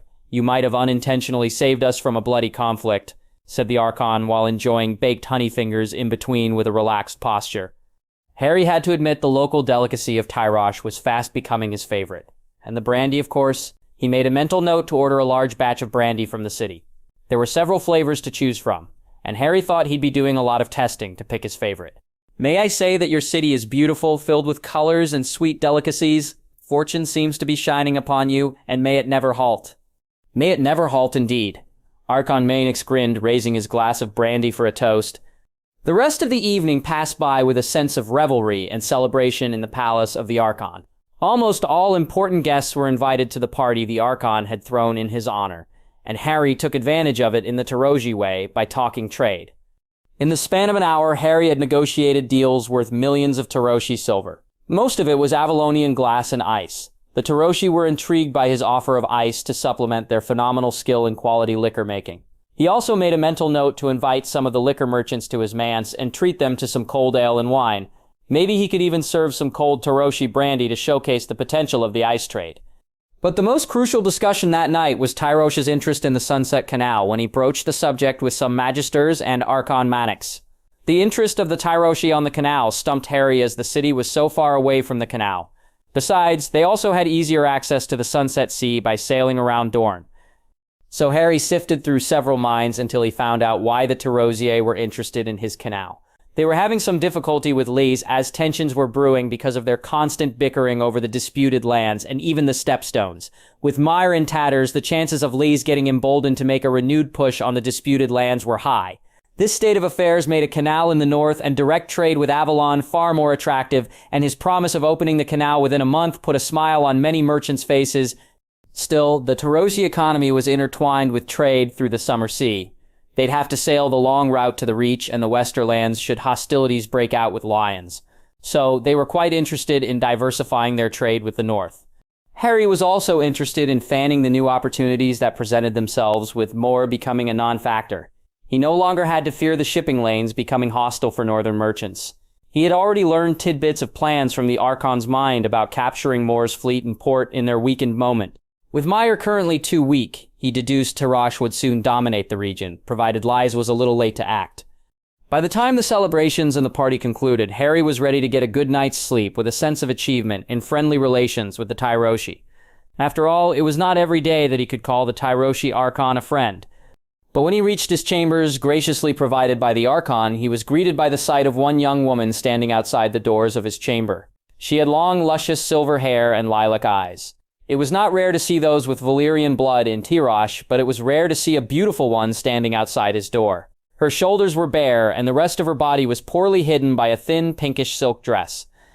"My lord, my name is Alanara. I'm tasked by Archon Manix to serve you tonight," the young woman said demurely, with her cheeks flushing red. Harry was about to dismiss her when he caught her eyes and slipped into her mind. Once he sifted through her latest memories, he knew he could not deny her and send her away. The last thing he wanted was for the young woman before him to get sold to some degenerate walrus as a sex slave. because her master thought she underperformed before his guest. So instead, he chose to act in a manner that benefit the young woman. "Come in." Harry opened the door and welcomed her into his room. Usually he wouldn't have cared about what happened to some strange girl in a strange land. "I suppose I'm feeling rather generous tonight," Harry mused, assessing his own actions. With a shake of his head, he followed Alanara into his chambers while sparing a thought to his brothers, who were probably met with the same treatment from the Archon. Knowing them, they probably jumped into bed without a shred of hesitation. Harry mused with a shake of his head. The Westerosi are a queer folk. Alanara thought as she lounged on the bed while staring into the flickering lamp on the desk. When she was summoned by her mistress and asked to serve a guest of the Archon, she was worried.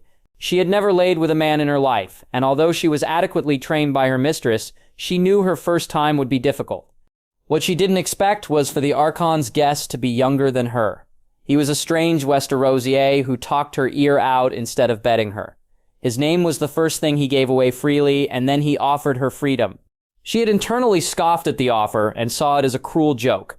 She had often heard tales from her mistress and lady companions about the queer ways the men sought their services. Sometimes men liked to play valiant knights and pretend to come to their rescue before using them in bed. The stories varied from valiant knight, scorned lover, a denied banker, a grieved merchant, petulant king, and many more. There was no end to men's twisted fantasies and cruelty. After all, she had seen how low men could fall with her own eyes. Her father had sold her to one of the pillow houses when she was 9 years of age. But Harrion Stark was something else entirely. She had been ready even if it was her first time sharing a bed with someone. She had been prepared for that eventuality for the last 3 years, but she didn't expect to spend the night alone in bed while her client sat on a plush chair and exposed her deepest secrets one after the other. No matter what she did, she could not entice Harrion Stark into sharing her bed that night. So, when the sun rose the next day, she expected her client to report her failure to the Archon. She was absolutely certain there was some hidden politics behind all of this. She suspected the Westerosi Lord wanted to extract some sort of concession from the Archon for disappointing him or insulting him by sending a useless girl like her to his chambers. What she didn't expect was to gain freedom from the pillow house of Tyro and gain a spot in the flying ship of Harrion Stark. At first she thought it was a cruel joke being played on her and the play would soon reveal itself, but it didn't happen. When the morning came, she was led outside Harrion Stark's chamber to the massive flying ship with her honor intact. As she climbed aboard the ship, she counted every step she made, and still nothing happened. She watched with disbelief as the ship climbed to the heavens, as if gently carried away in the Red God's hands. She had seen the massive flying ship arrive from the window of her room in the pillow house. It was a piece of wonder, and she had thought then what it'd be like to see the world from the sky. She had wondered then whether it'd look beautiful from such heights because it was filthy when she looked from the ground. Now, she knew what the world looked like in daylight. The sight of the pillow house becoming a small dot, and even Tyrosh becoming as small as a one-story house was something she'd never forget. It showed her just how insignificant Tyrosh was when all she had known till then was within the walls of Tyrosh. But there was one thing that haunted her even now. Why? Why was she granted a spot on the flying ship? Try as she might, Alanara couldn't understand why the Westerosi bought her freedom and allowed her on the ship. At first, she thought the Westerosi Lord was buying her as a pleasure slave. But neither Harrion Stark nor his men aboard the ship took advantage of her. If anything, they were always respectful of her, as if she was worth something. Alanara couldn't understand why this was happening. Getting restless in bed, she kicked the sheets away and silently walked out of her cabin. She was careful not to make any sound and tiptoed over the wooden floor towards the chamber of Harrion Stark. She looked to either side of the narrow corridor before she knocked on the door. The wooden door swung open on its own, making Alanara stare unblinkingly at the open door. "Come in." Alanara carefully stepped into the room. She saw Harrion Stark standing by a glass window. The moonlight bathed the room with its silver glow when she stepped inside. The door behind her swung shut on its own, making her startled. "What brings you here at this late hour?" Harrion asked with his eyes firmly trained on the scenery outside. I couldn't sleep," Alanara said tentatively, but her flimsy excuse didn't move her owner. The silence made her uncomfortable. She didn't know whether Lord Harrion was annoyed with her. If he was, then she knew her chances of survival were slim. She had heard Westerosier followed brutish ways and was hesitant to find out whether the rumors were true. "What am I to you, Master Harrion? Why free me?" Alanara asked hesitantly. And you wanted to know this tonight?" Alanara blushed, realizing how incredibly rude and dangerous her actions were. If it were any masters of Tyrosh, she'd be appropriately disciplined for daring to question them in such a manner. The man standing before her was the one who burned Meyer to the ground. Somewhere along the way, she forgot that piece of information from her mind. I apologize, my lord. I overstepped. I shall disturb you no longer. Alanara slowly backtracked with her head bowed. Stop! She froze and looked up at her master in fear. You can relax, Alanara. You'll not be harmed for speaking your mind, said the master. And you can stop thinking I'm your master.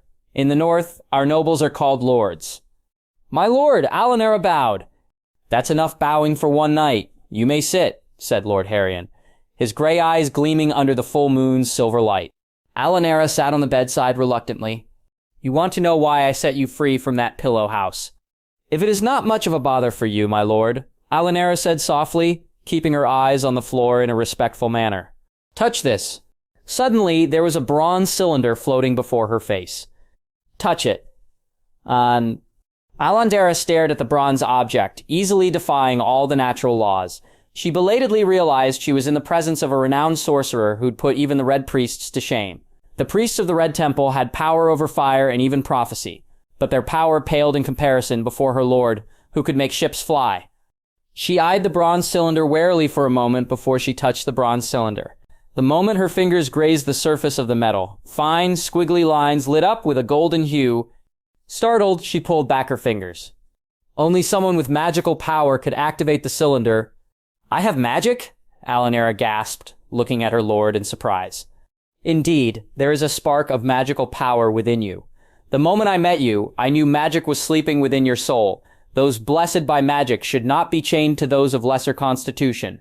Alanara could only stare into her hands in denial. How can I have magic? I'm no one, Alanara said. No, Alanara, you were chosen to host a sliver of the world's magic. You are worthy, and under my tutelage, you'll become far more. Alanara was overwhelmed by emotions that bubbled within her mind. It was the first time she felt any kind of self-worth. Before she knew what she was doing, she pounced on her lord, threw her slender arms around his neck, and kissed him full on the lips. Harry never planned on betting the girl he rescued from Tyrosh. The magic coursing through her body was the only reason he bought her freedom from the pillow house. Otherwise, he wouldn't have bothered and considered her another unfortunate soul among the hundreds of thousands of slaves in the city. But when he sensed magic in her, he couldn't leave her to a lesser fate. There were so few of them with the gift of magic in the world. So in his eyes, every soul gifted with magic was a rare and precious life. Just having a girl with the potential for magic hand-delivered was not something he was willing to waste. So he arranged to buy her freedom and take the girl with him on his journey to Volantis. What he didn't expect was to get into bed with said girl for that one night, and then all the following nights as well. Even when they reached Volantis, Alanara continued to share his bed, and he didn't dissuade her. He found it difficult to say no whenever she came to his chamber uninvited in the flimsiest silk dresses she could find. She came under the guise of learning magic, and he'd help her with the art. But then they'd be in bed before they knew what was happening, tearing away at each other's clothes. If Harry wasn't absolutely certain Alanara had no prior experience with magic, he'd have suspected a love potion or some Vela magic. It came to a point where his brothers started teasing him about his penchant for spending too much time in his chambers in Volantis. In his defense, there was nothing serious to be done in Volantis. Since their journey ahead led to Valyria, they had decided beforehand to visit Volantis discreetly. As such, they posed as merchants from Westeros while visiting the city. The airship remained invisible, far away from the city, while they spent some time seeing much of the city. There were no trade interests for the north this far east. Even Tyrosh was a stretch. Most northerners had never seen Volantis in their lifetime. Maybe their wares would come into Volantis as markets, but only through indirect means. No northern ship would venture this far into the east for trade. Volantis had nothing to offer that the northern ships would come this far. Even with Meyer burnt to the ground, he doubted any northern ship would sail this far into the east. It'd be far easier and safer to have the other free cities send any goods to Volantis through the Valyrian roads. So, treating Volantis as a stopgap to their journey towards Valyria was a sound decision. Harry also wished to maintain their visit to Valyria in the dark from the rest of the world for the time being. He didn't know what to expect from the place, and if the word were to spread of their exploits in the place, the reputation might be less than ideal. "What are you thinking?" A husky voice whispered against his ear, making Harry shiver. Bloody hormones, Harry thought. He found half-lidded lilac eyes trained on him from his bedside. "I'm thinking about the journey ahead," Harry said, finding it difficult to take his eyes off his lover. "The Lord of Avalon journeying bravely into the abode of the demons of Valyria. No doubt songs will be written about your deeds," Alanara teased while her hands wandered along his chest. "Perhaps it's better for no songs. After all, we're flying into the doom. Is that why you've been receptive to my advances all these days?" Alanara asked with a smirk. "Afraid you'll die without the warmth of a woman?" "I accept you into my bed because you're interesting and an insatiable minx," Harry whispered back, while Alanara hid her grinning visage in the crook of his neck while nipping playfully at his skin. They stayed like that in bed, just enjoying each other's warmth. Harry was rubbing circles on her bare back when a knock on the door garnered his attention. "Who is it?" "It's Anya, my lord. I would not disturb you, but Maester Marwin wished to speak with you through the two-way mirror." "I'll be right about," Harry shouted as he carefully slipped out from underneath Alanara and began getting dressed. "This Maester Marwin holds such sway over you that you'd leave a beautiful woman in your bed unattended?" Alanara asked suavely, purposefully throwing away the sheet and exposing her nubile body to Harry's eyes. Harry was tempted to return to bed, but he knew Marwin would only ask for him if his attention was required. "Marwin is the Maester of Avalon. Your studies in the arcane arts will be taken up by him when we reach Avalon. You won't be teaching me magic anymore," Alanara asked with a pout. "I don't think I've been doing much of any teaching," Harry muttered. He said a swift goodbye before exiting his chamber. He made himself presentable with some simple charms before entering the mirror room. Harry pressed his ring against the mirror and called for Avalon. A few seconds later, Maester Marwin's face appeared on the mirror. "Maester Marwin, what seems to be the problem?" "There are a couple of issues, my lord, but I'll lead with one good news. The survey at the neck has finished. The men have reported back, and they've successfully placed all pegs along the boundaries." "Good. They've used stone pegs, I hope?" "Yes, my lord. The constant rain and water logging at the neck makes wooden pegs impractical," said Marwin. "Good. So what next?"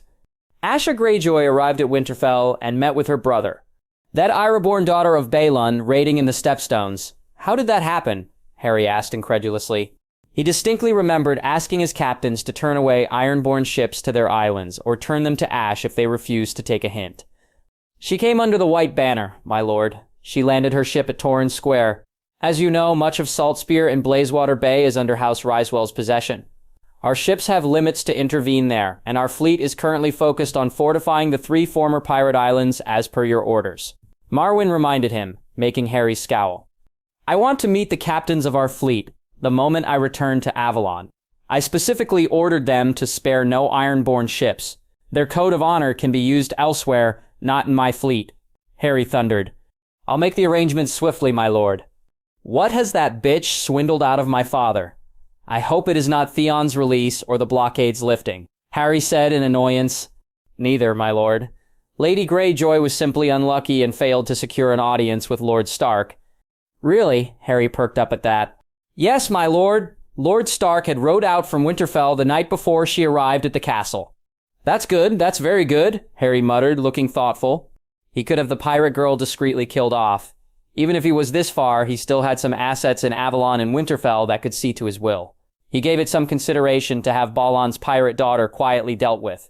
He may have shown some consideration to Theon, but that doesn't mean he would tolerate the survival of the Ironborn.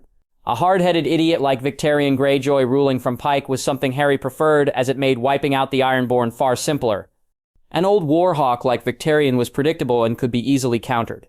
The man would undoubtedly look for a military solution or corner Victarion into making such a desperate play. That'd spell doom for the rest of the islands. But someone like Asha Greyjoy, who had connections to the mainland through Theon, was a dangerous foe. She might even be swayed by Lord Harlaw's advice. He suspected seeking Theon at Winterfell was Lord Harlaw's idea.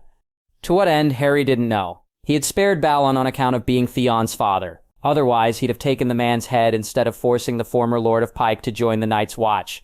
Should he give the same consideration to Theon's sister? That was a question that bothered Harry. "There is one other thing, my lord." Harry shoved his thoughts to the back of his mind and raised a brow curiously at what else Marwin had to say.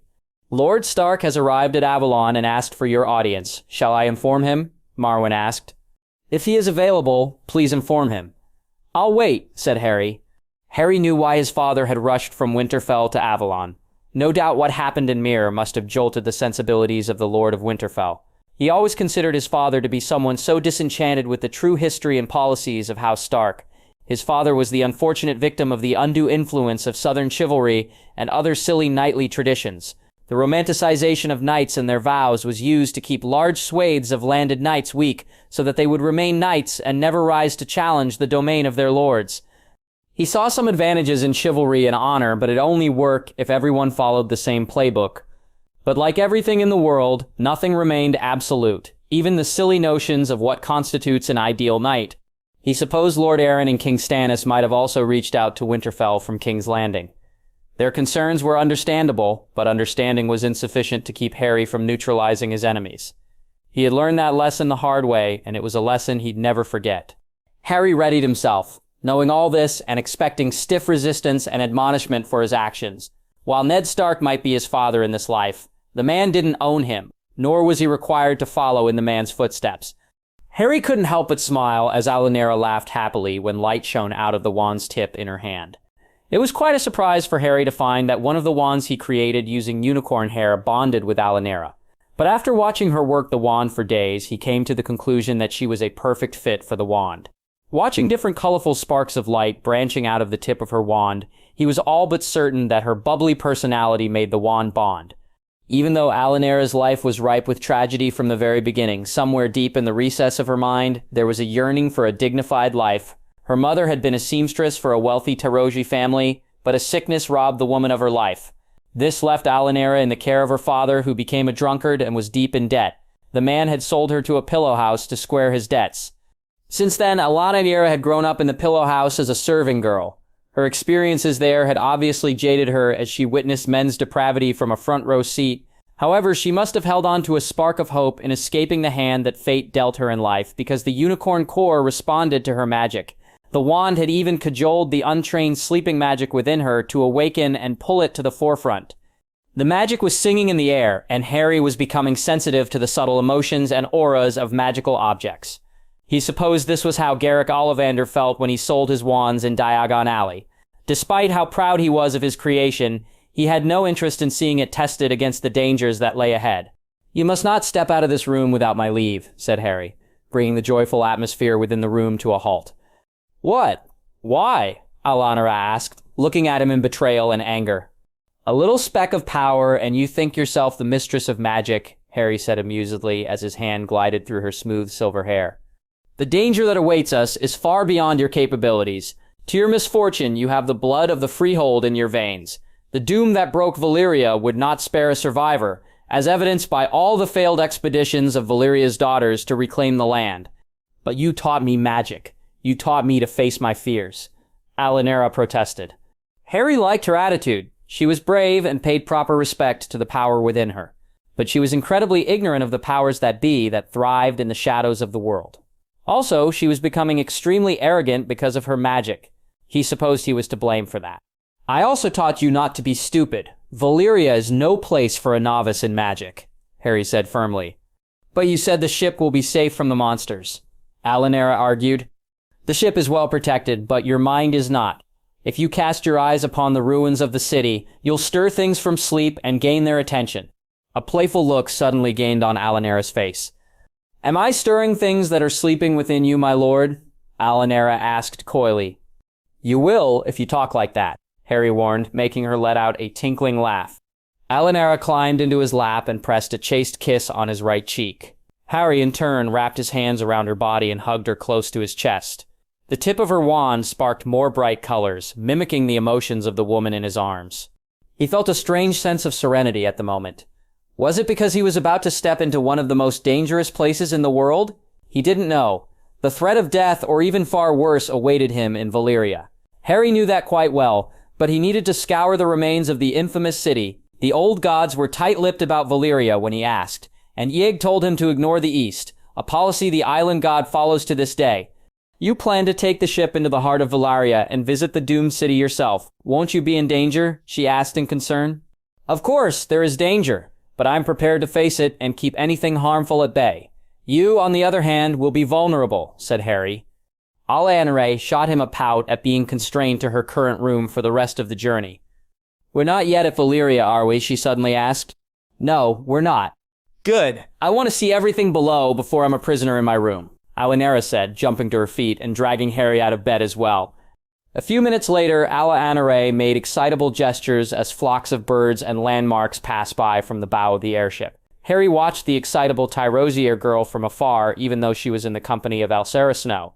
I don't think Lord Stark will be happy if you bring her to Avalon, Jon said, as he stood beside Harry, watching Alanara. Lady Catelyn will definitely be cross with you. Harry let out a non-committal grunt before walking towards the command bridge. Are we close to Mantares? Harry asked, not really caring what anyone thought of his life choices, at least for now. Besides, it was not as if anyone could do anything with what he did with Alanara, save the girl herself. We should be. Are we planning on staying there? It's said to be a cursed place, and the people there were cursed by the doom, said Jon. Aren't you interested in seeing whether the rumors hold any truth? Harry asked with a raised eyebrow. I suppose, Jon said uneasily. Listen, brother, do we really need to visit Valyria? Harry paused in his step and stared at Jon with surprise. You were most excited to visit Valyria and explore the ruins when I proposed the idea. What changed? Harry asked curiously. Jon looked embarrassed. Lord Stark ordered us to return speedily. Do you want to antagonize him more after Mar? Let me give you some advice, Jon, Harry said in a conspiratory voice with a playful grin. It's better to ask for forgiveness than permission. What do you mean? We are at the precipice of history. Nobody has visited Valyria after the doom and survived to tell the tale. Harry took hold of Jon's shoulder and looked closely into his eyes. We have a flying ship and the most powerful magics to ward against anything dangerous in the ruins. There is no better time than this to explore Valyria. I know, but you saw how mad Father was when he last spoke. He won't be pleased, not one bit. Jon said morosely, This place is not just a remnant of an old civilization. It holds secrets to what went wrong to the greatest empire the world has seen, and learning the mistakes of the past is far more important than the pressures of the present. Somehow, I don't think Lord Stark will understand or approve. Jon muttered tersely. What he doesn't know won't harm him. Harry patted Jon's back. Now, let's go and see to the preparations for the expedition. We have quite some work cut out for us in our journey ahead. Harry needn't have spent much time in Mantares to see there was something deeply wrong with the city. He had hoped the dark rumors about this city were only rumors, but spending a few minutes within the city already revealed the insidious nature of the old settlement. For this reason, Harry ordered all the crew not to buy anything from the city, especially food and water. They prowled the length of the small city under the garb of Pentoshi merchants. The one good thing about Mantares was that it sat at a crossroads into the Far East cities that followed old Giscari civilization. Though Mantares was never of a stature similar to that of the other free cities of Essos, it controlled the Dragon Road that stretched into the Far East cities.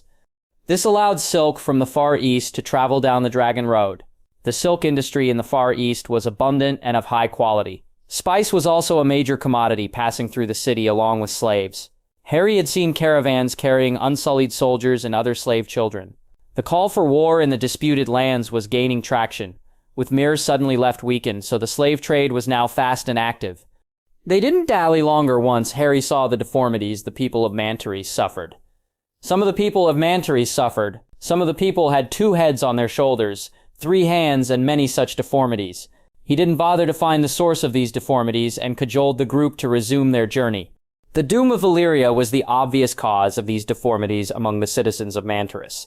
According to all available sources, the city was a vibrant trade hub during the height of the Valyrian Empire. The physical deformities he saw in Mantares confirmed one thing. There was definitely dark and twisted magic involved in the doom. The consecutive explosion of the 14 flames would never leave people to suffer physical deformities, even after all this time. The sights he saw in Mantares influenced his decision on the journey ahead. He had planned to take the airship from Mantares to follow the Dragon Road further south and trace their way into Valyria proper, passing the cities of Oros and Tyria in the lands of the long summer. Oros and Tyria already had a far more sinister reputation than Mantares, so Harry thought it was better to abandon any notion of visiting those cities. Instead, they chose to observe the cities from afar in the sky under the cover of protective shields and disillusion charm. What is happening? Anya muttered as she guided the airship into the lands of the long summer. The phenomenon also stumped Harry. They could clearly see the sun from the sky. It was bright and shiny, casting its rays far and wide. But the land below their ship was getting darker and darker. This place was once the cradle of civilization and trade. The land of Long Summer was supposed to be a highly fertile land with triple the yield of the Reach, Harry said as he stared at the darkening land with concern. It was as if someone had covered the land in a veil of darkness. The strange thing was that there were only a few specks of areas where the darkness was not present. Those areas were either isolated grasslands or even pine trees. There were also some occasional hilltops untouched by the darkness. He had the urge to go down and poke at the veil of darkness blanketing the land, but he was also not an idiot to jump headfirst into a dangerous magical anomaly. This place is forsaken by the gods. Maybe we should stop going any further, Rob suggested as he looked at the darkness below with fear. All right, people, from now on, we'll be using the charmed goggles and charmed bodysuit until I say otherwise. No one is supposed to take it off if you're outside the cabins exposed to the air, Harry ordered. He began issuing orders for all the crew to take up the clothes he had prepared for the journey into Valyria. Harry didn't exempt himself from protective gear for the journey ahead. Within a short time frame, he was dressed in a full-body suit painted as black as night. His eyes were secured under charmed goggles, and the rest of his head was covered by a charmed protective helmet. Magically enhanced hearing ensured he could hear sounds around him in high clarity. The charms also ensured his basic senses couldn't be meddled. The helmet closed in on his mouth and covered it with a charmed filter regulating the airflow. The bodysuit attached itself to his helmet, leaving no gap. Charmed gloves covered his hands, while his legs were protected by charmed boots. After making sure everyone was in protective gear, then only did he poke at the anomaly. The airship lowered considerably from the sky, and Harry prodded at the veil of darkness with the most obvious opposing force in nature. He let a small ball of light fly from the tip of his wand into the veil. The little ball of light pierced through the veil without any problem, and the veil flickered away, leaving a substantial hole where the ball of light made contact. Harry pondered the nature of the veil while he absently dismissed the light with a flick of his wrist. "What did you find?" Rob asked curiously, still staring warily at the veil of darkness. "Nothing substantial other than the veil behaves like the natural concept of darkness. It cannot exist before magical light, but somehow it can prevent sunlight from reaching the land," Harry said absently as he observed the veil while their ship sailed away. "Could it be smoke from the Doom?" Josra Snow asked. "It's not smoke. Smoke won't be chased away by magical light." Harry shook his head. "Maybe it's the magic from the Doom," said John. Harry scowled at the simplistic answer, but had no other convincing explanation for the anomaly. He had no choice but to attribute the strange anomaly to the Doom. At least he didn't sense any nefarious aura from the darkness, so he left the veil intact. Travel through the land of Long Summer was equally intriguing and boring. The further south they traveled, the stranger things they saw. There were deformed birds in the sky that were making a nuisance to the ship's crew, even though he had engaged the shield of the airship. But birds with glowing red eyes and multiple heads still scared the crap out of the crew of his ship. It seemed even the sturdy northerners were not immune to the horrors of doom. The curious thing was the birds were aware of the ship, even though the disillusion charm kept the ship invisible. He knew that only because a flock of crows circled the ship for a time until they grew bored and flew away. But the real kicker was when their ship finally reached the old city of Oros. Only dark whispers followed the name of Oros, the once mighty city built by the Valyrians. But now it lay in ruins under darkness with dark things stirring in the shadows. Harry watched the ghost city using telescopes from the airship and scowled. "What do you see?" John asked worriedly. "Things to destroy," Harry said firmly as he watched the dark figures move in the shadows.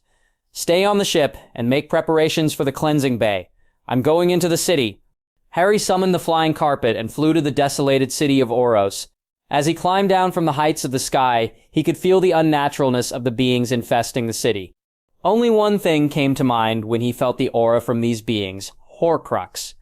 His magic was urging him to cleanse the whole city. It was steeped in everything unnatural in the world, like a steaming pot of unnatural aberrations waiting to spread like rot on the natural world.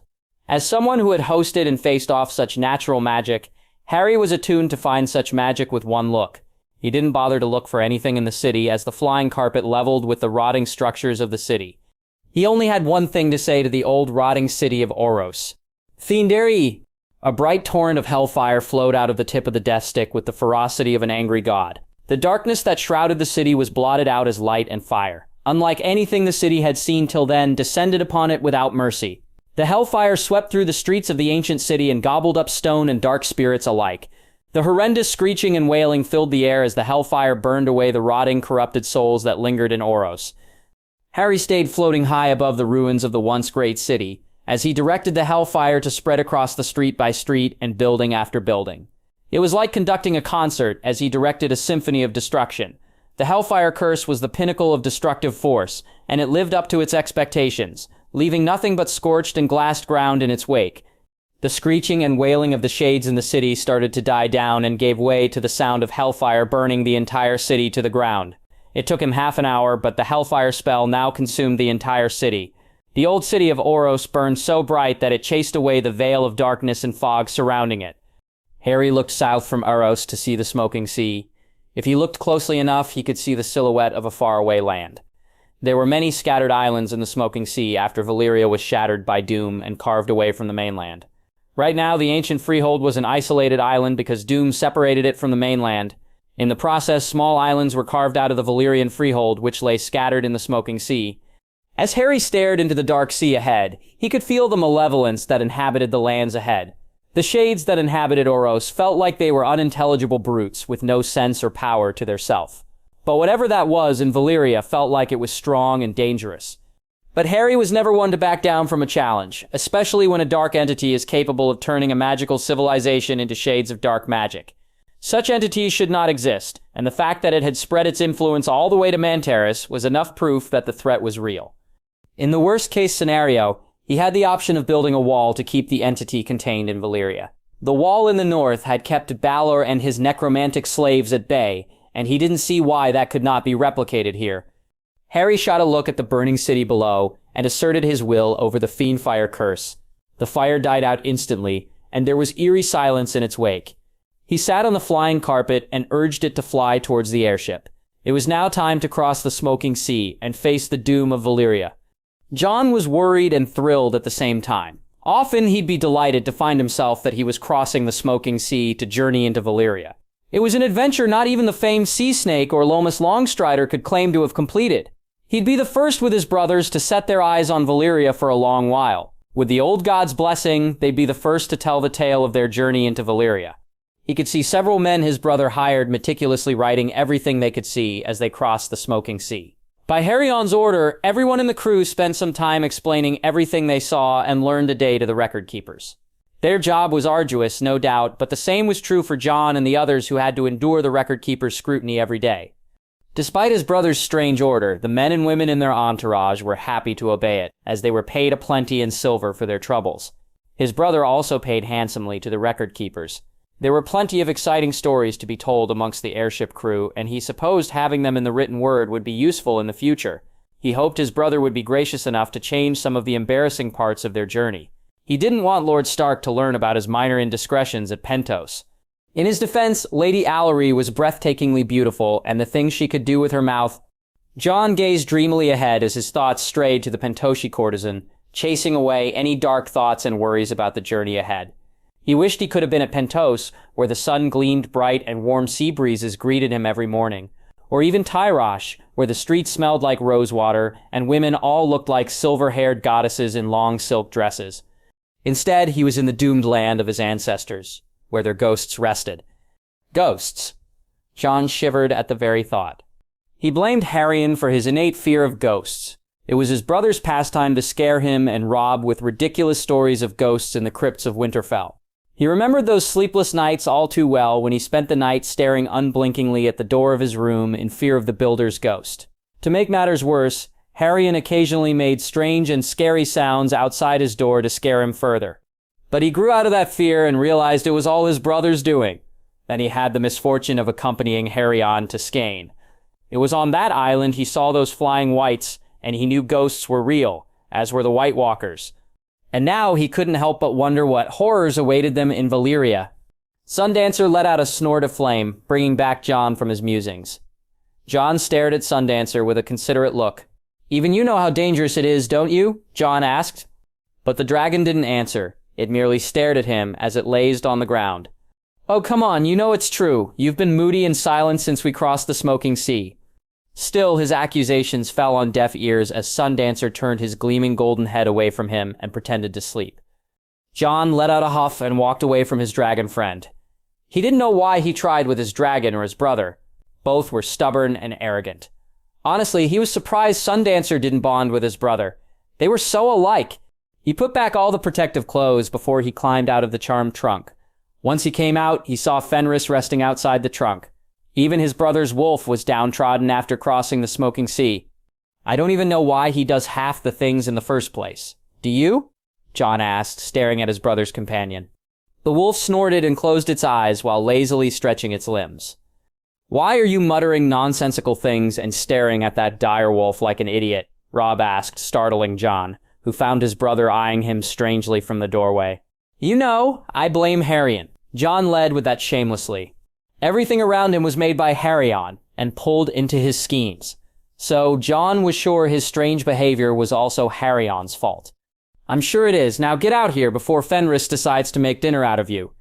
He wouldn't do that. Fenris likes me, Jon said petulantly. Even so, Jon swiftly exited the room and never looked back at the black direwolf. His brother's direwolf was the self-appointed guardian of the Ice Dragon. He had even seen Fenris sneak into the enchanted trunk hosting winter without any external aid. Somehow, the direwolf was smart enough to do that on his own. When he reported this strange behavior to his brother, he didn't seem too bothered. Nothing bothers Harrion, and that's the problem. Fear is useful. It keeps everyone from making mistakes. Jon thought. Unfortunately, caution and fear were two words Harrion detested with a passion. Where's Harrion? Jon asked Robb as they walked towards the command bridge. Is he still in bed with Alanara? No, he is with Elsera, helping with her magic. I do not know what they're doing, but he asked us not to bother them. You have to stop this journey, Robb. You saw what awaited us at Oros. It'll be far worse on the other side of the smoking sea. Something much worse stirs in that land, and it will destroy everything if we don't turn away now. Jon pleaded desperately, hoping to convince Robb now that they were away from Harrion's earshot. Have you been having dreams? Robb suddenly asked in concern. Harry mentioned those creatures in the shadows. The shades could invade dreams. He warned us, remember? Yes, he warned us about dark whispers in our minds, but this is not like that. Jon shook his head. I'm telling you, nothing good will come from this journey. Why are we even going to Valyria? There is nothing there that could be useful to us. It's probably true. Nothing substantial survived the doom.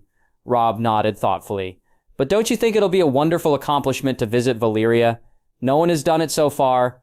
All the more reason we should stay away from that place, Jon muttered darkly. Where is your sense of adventure? You were thrilled and agreed to this adventure when we planned it. Robb shook his head with an amused smile. What has changed? Did you not see what happened at Oros? Jon asked incredulously. I did. Harry took care of those bad spirits. Robb said with a shrug of his shoulders. Don't you think that whatever is out there in Valyria is far worse than the shades we encountered at Oros? Robb paused and looked thoughtful for a moment before answering his brother. You could be right, but we have the airship, its many weapons, and magical protection. There is nothing to worry about. Jon gave up trying to convince Robb to take his side. Besides, he was too late. Land! Jon shouted, seeing land further south. He squinted his eyes against the thick smoke and foggy air as he looked at the land ahead. They had crossed the smoking sea straight from Oros. According to the map, if they followed a straight course west, they were supposed to land in another city called Tyria. He couldn't see anything resembling a city from the airship, but then again, this was the desolate land that hosted the capital city of the Freehold. He doubted any city could survive the carnage that brought Valyria down to its knees. Jon watched Robb take one of Harry's charmed telescopes and look ahead into the approaching land. Instantly, he became worried when Robb's face became paler. Brother, what is it? Jon asked urgently. Get Harrion, now! Robb shouted the order to one of the men who rushed to the ship's lower decks. Jon took Robb's telescope and looked at the land ahead. He adjusted the scope of the lens and magnified the image to see what was across the sea. His lone eye widened as he raked on the blood-red skin of a double-headed being with 4 arms. He couldn't help but gulp as the telescope in his hand showed these demons lining up on the other side, looking straight at their ship as if they could see the ship. His eyes widened even further when these demonic creatures gathered large balls of flames in their hands. Oh no! Jon whispered in horror. This is far worse than Skane. Harry hurriedly climbed the stairs with Elsera in tow. They had rushed out of the training room after wearing the charmed clothes and goggles once the guard informed them they were nearing land. Suddenly the whole ship shook, making them stumble on the steps. What was that? Did the ship crash into something? Elsera asked with worry as she held on to the railing dearly. No, Harry muttered as his senses spread across the airship. Someone has launched an attack against the ship. Who'd dare attack us at this height? Elsera asked in disbelief. It's not who but what, said Harry. When the shaking subsided, Harry climbed the rest of the stairs, and Elsera did the same. Harry's eyes widened when he saw several streaks of flames bombarding the airship once he climbed on the deck. The shield surrounding the airship remained intact, and staved off the fiery balls trying to destroy the ship. Seeing more fiery balls coming from the west, Harry brandished the Elder Wand with its tip glowing an eerie white. The temperature around the ship rapidly plummeted as he rapidly amassed his magic to perform an elemental spell. He stood at the ship's bow facing the land ahead and let his magic loose. A wide arc of gales of frozen wind swept out of the tip of his wand. The fireballs that threatened to slam into his ship froze halfway, with their flames fluttering into nothingness. The balls of fire fell unceremoniously into the sea below as gales of ice winds slammed into the land under Harry's watch. He could feel the fire of the demonic entities in the land diminish as he asserted his will over their nature. Even the smoke from the smoking sea parted as a frozen sheen could be seen on the waters below. Harry maintained the spell as gales of frozen air swept the land, and the airship steadily sailed into the old city of Tyria. The demons that inhabited the land fell on their knees with their flames weakened. But unlike most spirits or demons he had encountered in the past, he could feel no souls from the demons below. He channeled magic into the resurrection stone and tried to assert control over the demons, but his magic didn't bind. What are those things? Elsera asked, her face twisting with disdain as she gazed at the demons. The fate that befell those with Valyrian blood, Harry said grimly. Their souls remain entrapped by the one who wrought this destruction on this land. They are mere puppets. They feel so wrong, Elsera whispered. They are. Now destroy them. Me? Elsera asked in surprise. You're ready, Harry said confidently. These demons lack a soul. Destroying their bodies should cut off the strings, using them as puppets. He saw Elsera hesitate, but she was by no means a coward. Elsera Snow had been dying to prove herself, to distinguish herself from being known as the bastards of Lord Forrester. You've wanted to make a name for yourself untainted by your father's actions. The magic in your body is yours to command. It can make you rise to the greatest heights, or you can remain as you are, Harry whispered, subtly encouraging the girl. He could see Elsera gather her wits and unleash her magic upon the land below. Harry released the hold on the freezing spell and watched transfixed as a wave of black aura pressed down heavily on the land below. All the shadows in the city converged on a spot, and from it emerged warriors made of pure energy. Destroy, Elsera whispered. But Harry could feel the command, a tidal wave of magical power washing over the entire area. The warriors emerging from the shadows sprang to action and began cutting down the demons one by one. But Tyria was a huge city, and his free spell could only reach so far. Arm the scorpions with blasting bolts. We'll cleanse this city before we move into Valyria, Harry shouted. The men and women on the ship sprang into action. Without wasting any time, the salvos were ready and primed to attack the enemy. The hatches on the sides of the ship opened one by one, and the blasting bolts were trained on the city below. The shadow warriors that Elsera made quick work of the trapped demons in ice. But soon they were met with more demons infesting the ruined city of Tyria. Harry gave the order once those demons converged on the position of Elsera's shadow warriors. The airship let loose the blasting bolts, and a wave of destruction was unleashed on Tyria. The demons stood no chance as they were blown into bits and pieces as waves of destructive energy slammed into the ground. Some demons climbed on fallen buildings and high ground in the city to fling their cursed flames at the airship. Harry focused on those and blasted them out of the air by banishing them or using focused wind vortexes. John also pitched in, using the banishing charms on the incoming balls of flames. Have you overcome your fear of ghosts? Harry asked amusedly, as he swept his wand with a sharp jab, summoning ice spears and banishing them into the demons below. No, but I don't want the ship to get destroyed and get stuck in this accursed land. John shouted over the sound of bombardment. Shouldn't we release the wildfire? That should burn these demons to cinders. Rob suggested as he held on to one of the posts and joined Harry and John. No, these things have mastery over fire. I don't want to accidentally empower them using wildfire, said Harry. He summoned a torrent of water and let it loose on the city below. The smoking sea's proximity helped draw water from a major source, even though the seawater was poisonous. He let the seawater flood the city, sweeping away the demons from the top of the buildings and high ground. The foundations of the city and its buildings could not sustain the onslaught for too long and began to crumble down one by one. What remained of Tyria after doom and centuries of neglect fell, and Harry sealed it all by using the freezing curse once he flooded the entire city with seawater. Some demons escaped being trapped in ice as they swiftly retreated once the seawater rushed in, but those demons didn't stay and fight. They ran into the safety of caves and under the cover of large boulders along the hills outside Tyria. The sky reddened almost unnaturally before Harry could order to pursue the demons and hunt them to the last. "What is happening?" Elsa said worriedly. "I'm losing control over the shadows." Harry frowned as he sensed the tethers of magic that connected Elsa to her shadow warriors weaken and collapse. "Harry, look," Rob pointed at the land below. His frown deepened as he saw the land below crack open while a fiery red glow shined beneath the ground. The cracks began spreading across the land, cracking open hills and mountains like eggs. "Take the ship up," Rob shouted. Their ship lurched as Anya pulled the ship upwards, and the land below broke apart. A low groaning and growling reached their ears as Tyria broke apart from the mainland and fell into the smoking sea. It was as if someone had cleaved the ancient city away from Valyria and pulled it underneath the sea. "We should leave now," Jon said immediately, watching the cracks spread into the interior. "It's as if we have awakened the doom. We need to leave this place now." "It's a little late for that," Rob muttered, pointing southward. In the distance, a huge mountain glowed with an eerie red glow. Harry scowled as he felt waves of a familiar aura crashing into his sensory range. "Is that one of the 14 flames?" Jon asked in fear as he stared at the glowing huge mountain that stretched high into the sky. Harry knew it was no volcanic reaction. A god was awakening from its long slumber. He could feel the dark intent of the god that was waking. And if that was not enough, the resurrection stone on his ring finger was tingling. A god with necromantic powers, Harry thought. Harry summoned the flying carpet towards him and flew straight towards the red glow in the distance before anyone could object or stop him. He could hear their shouts, but Harry used the sonorous charm to issue orders for Anya to keep the ship at a safe distance. Turning his back to his brothers, Harry flew straight towards the rumbling volcano as fast as possible.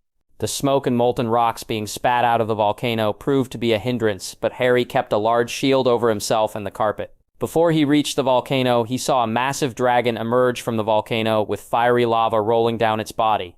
"That is no normal god," Harry muttered as he stared at the necromantic god in dragon form. He supposed that if the drowned god could take the form of a kraken, a death god could take the form of a dragon. The dragon let out a roar and dived straight for Harry. He didn't hesitate momentarily as his magic rushed to the tip of the Elder Wand. Avada Kedavra! The sickly green energy of death slammed into the dragon's head. To Harry's relief, he saw the dragon dip low and fall off its flight path. So the killing curse works against the gods. I was not wrong, Harry thought with relief. But that relief was short-lived when the dragon suddenly regained its bearings mid-fall by beating its wings against the air. But it landed heavily against a hill, smashing into rocks and blackened soil. "You are not a Valyrian. Why are you here, sorcerer?" Harry was taken aback as the dragon god's voice echoed in his ears. Harry strengthened the shield around him as he faced the dragon, eyeing him from the hill. He applied the sonorous charm on himself before he spoke, hoping to avoid a conflict. "This land is teeming with demons and necromantic constructs that defy the natural order. Their continued presence endangers the rest of the world, and I've come to put an end to these foul magics." It was not necessarily a lie. He mostly came here out of curiosity and wanted to salvage anything that survived the doom. "This is the domain of death. No mortal can lay claim to it. Begone, sorcerer, or I shall rain destruction upon you and yours." "Do you think yourself to be death?" Harry asked amusedly. "I'm the doom that broke the back of Valyria. I'm the harbinger of all calamities. I'm doom. I'm death." Harry stared at the dragon, puffing its chest with a straight face for a moment before he laughed. "You are nothing more than the collective dreams of men and women of this place. They dreamed of death in the form of a dragon, and you were born. You're not death. You're not even death's long-lost cousin," Harry mocked while shaking his head at the dragon. "The Valyrians too laughed, sorcerer." The dragon growled darkly. "They too thought they could live forever and hoped to bind death, but no chains can bind me. I am doom." The dragon let out a terrifying roar, jumped off the hill, and flew straight towards Harry. All traces of emotion left him as the tip of his wand cackled with energy. With a bang, a massive bolt of lightning struck Doom head-on, which blasted away a wing from its body. The dragon let out a painful howl as it fell once more. But this time, Harry didn't give the dragon any respite. He unsheathed Godkiller from his hip and banished the blade straight into Doom's head. The golden veins on the blade glowed eerily as it sank into the draconic head of Doom. There was a huge flare-up of power before Valyria fell silent. Doom fell on the hill with a distinct thump, never to rise again. Harry scoffed as he watched the corpse of the supposed death god flicker and fade away. Its divine energy slowly got sucked into Godkiller, leaving nothing behind. God of death. More like the god of drama, Harry snorted. He suspected the eldritch abomination formed from the fears and imaginations of people who survived the doom of Valyria. It made sense that a big-ass dragon was their concept of villain and the cause of destruction, considering the greatest powerful being in those times were dragons. So obviously, people imagined the doom as a big, towering dragon breaking the peninsula from its foundations. The doom of Valyria was no great mystery to him, now that he had seen this place. It confirmed his suspicions with what he saw at the Dragonmont. These greedy bastards thought they could drain the spirits and use their power to increase their power and possibly achieve immortality. Definitely not the smartest bunch, but a worthy effort nonetheless. Harry chuckled. He summoned Godkiller into his hand and looked around at the shattered land of the Freehold. There was work to be done, and without a drama queen spirit with an overinflated ego to distract him, Harry hoped to find some goodies from Valyria. Captain Simeon was now a rich man. He had enough gold and silver to buy his own ships and live a life of luxury if he so wished. He could sail into Essos or the infamous Summer Islands, where lusty women were aplenty. But he was the proud captain of the Winter Wolf, the flagship of Avalon fleet in the northern seas. Such vices were for lesser men, not a captain of the Avalon fleet. Initially, the Winter Wolf and her crew were supposed to work near the Bear Islands and train near the Bay of Ice. His ship was an Icebreaker-class ship personally made by Lord Harryon Stark. However, their training and escort missions for the ice trade were put on hold when pirate activity became noticeable in the Sunset Sea. It was Lady Mormont who first alerted Avalon that her islands were seeing more pirate activity. Simeon, like many other captains in the Avalon fleet, doubted the woman's tales. Ever since the previous Lord of Bear Islands committed the sin of slavery, the Mormonts were seen with distrust by most of the Northerners. So, at first, they took the warnings of House Mormont with a pinch of salt. But still, Maester Marwin ordered them to sweep the seas for slavers and pirates. The swift escape made by Jorah Mormont and the continued evasion of the slave ships operating near their shores was an embarrassment to their lord. The Lord of Winterfell had ordered to clean the pirates and slavers from their western shores at all costs. Therefore, most ships in the Avalon fleet were directed to hunt down pirates and slavers near the north shores in the Sunset Sea. He happily complied with this task, as the rewards of capturing these slavers were substantial. However, rewards were not Simeon's sole motivating factor. Before he joined the Avalon fleet, Simeon was the son of a simple fisherman. He rose early in the morning with his pa and older brothers and went fishing in the sea to make ends meet. Then, one day, Lord Harryon came to Sea Dragon Point. Simeon had never given much heed to the tales about the second son of the Lord of Winterfell. But when Lord Harryon came to their lands and raised a massive castle overnight, he knew the old gods had blessed the Starks. His people had to contend with bandits, slavers, pirates, and the Ironborn for 1,000 years. But once Avalon was raised at Sea Dragon Point, the slavers, pirates, and Ironborn were beaten back from their shores. Simeon was one of the first to heed the call of his lord, who came to seek men for his fleet. He was promptly sent off to White Harbor to learn under the many captains of the Manderley fleet. The sea was in his blood, and the Sea of Sea Dragon Point bent to his will when he returned a few years later. He was awarded a ship as per the recommendations of Captain Anders, the man who taught him to sail galleys and captain the ship. He had fought in the invasion of Blacktide and managed to sink a couple of Ironborn longships, while his lord visited devastation on the rest of the islands. However, his fortune soared when he and Captain Black Chuck discovered the slavers' hideout. For that reason, he returned to Avalon as a hero. Your revised salary and the total proceeds from the recovered loot, Captain. Simeon found it hard not to stare too much at the woman with the funny-looking hair as he was offered a parchment with many numbers and the authentic seal of Avalon. Instead of taking the parchment, his assistant took it and read through the numbers. It seems to be in order, Captain. He smiled gratefully at his assistant. The boy Walter was an orphan educated by the Maester in numbers and letters. Every captain in the Avalon fleet was assigned with these assistants. Some of these boys were third sons of minor lords sworn to Avalon. He didn't know the plans of Lord Harryon, but he suspected these boys were being trained to command a second fleet. He knew a small fleet of ships was already training near Blacktide with amphibious assault tactics on his lord's orders. It was also no secret that the fleet was expanding, with more ships joining almost every day. They had even started recruiting men from across the north to man these ships. They were being sent to Blacktide to hunt down ironborn ships that dared to sail into open seas. The fleet was very attractive for young men of the north, as their lord paid well and it offered adventure. "Here is your locker key. Every coin you've earned is available in your vault, Captain." Simeon took the offered key from the woman's hand. It was a small bronze key, barely the size of his little finger. "We have another key in place in case of emergencies, but that key will be kept with Maester Marwin and used only at his discretion. So, if you somehow lose this key, you'll have to request Maester Marwin to access your vault." "If Captain Simeon wants to move his assets to the bank, what should we do?" Walter asked quickly. "We're still making the transition into the new bank. But until then, House Stark can only host your wealth within the castle's vaults," the woman teller told them. "That'll do for now." Simeon nodded at the woman before taking his leave with his assistant carrying the parchments. He couldn't wait for the bank to establish itself in Avalon. He had heard a lot about how powerful the Iron Bank and other banks of Essos were. He had no doubt the same could happen in the north with Lord Harrion's bank. As of now, Avalon serves as a bank, and Lord Harrion oversees all loans and investments. He had plans to use his wealth to start a shipping business. He had seen the profits coming into the fleet through the ice trade alone. Their ships now sailed as far as Sunspear with ice from Avalon. The demand for ice in Dorne, Westerlands, and the Reach was phenomenal.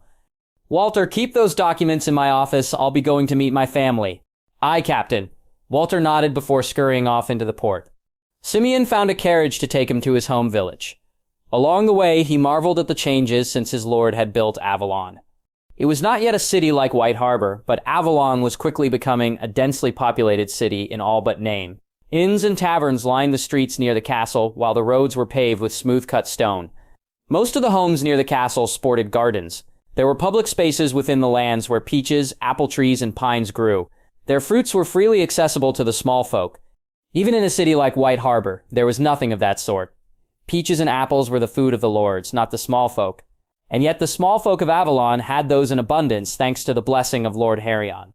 More and more of those trees now grew near the homes, and the small folk who grew them sold their produce to the merchants of Avalon, who in turn sold them to the rest of the north and even to southern kingdoms.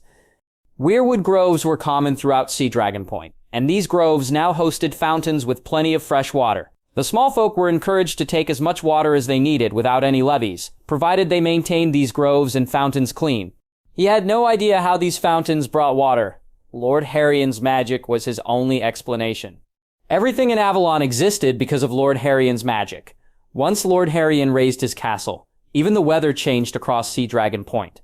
Winter lasted barely a month at Sea Dragon Point, and storms hardly wrought devastation on its shores. All the bandits that called this place home were hunted down, and those who surrendered without a fight earned spots in the army. There was now a new order of knights under Lord Harrion's direct service to escort merchants and travelers along the Wolfswood Road. They called themselves the God's Grove Knights. The Order of Knights was formed by small folk warriors who took oaths to protect the new temples. Lord Harrion built around some of the heart trees in Sea Dragon Point. These temples were not just for worship, but also centers for learning. Children from all walks of life learned their numbers and letters from these temples. Men and women from the rest of the north also traveled to these temples for pilgrimage. The temples also offered fresh water, hot springs, and arable land. So it was no wonder to see communities sprung up around those temples, which eventually developed into villages or towns. As Simeon's fishing village came into view, the first thing he saw was the large pond his lord had gifted his village. Not everyone in his village depended on fishing in the sea. One of his elder brothers now worked at Avalon as a handcrafted parchment maker. He also knew some of his old friends who had become glassmakers at Avalon. Still, his father and elder brother remained fishermen.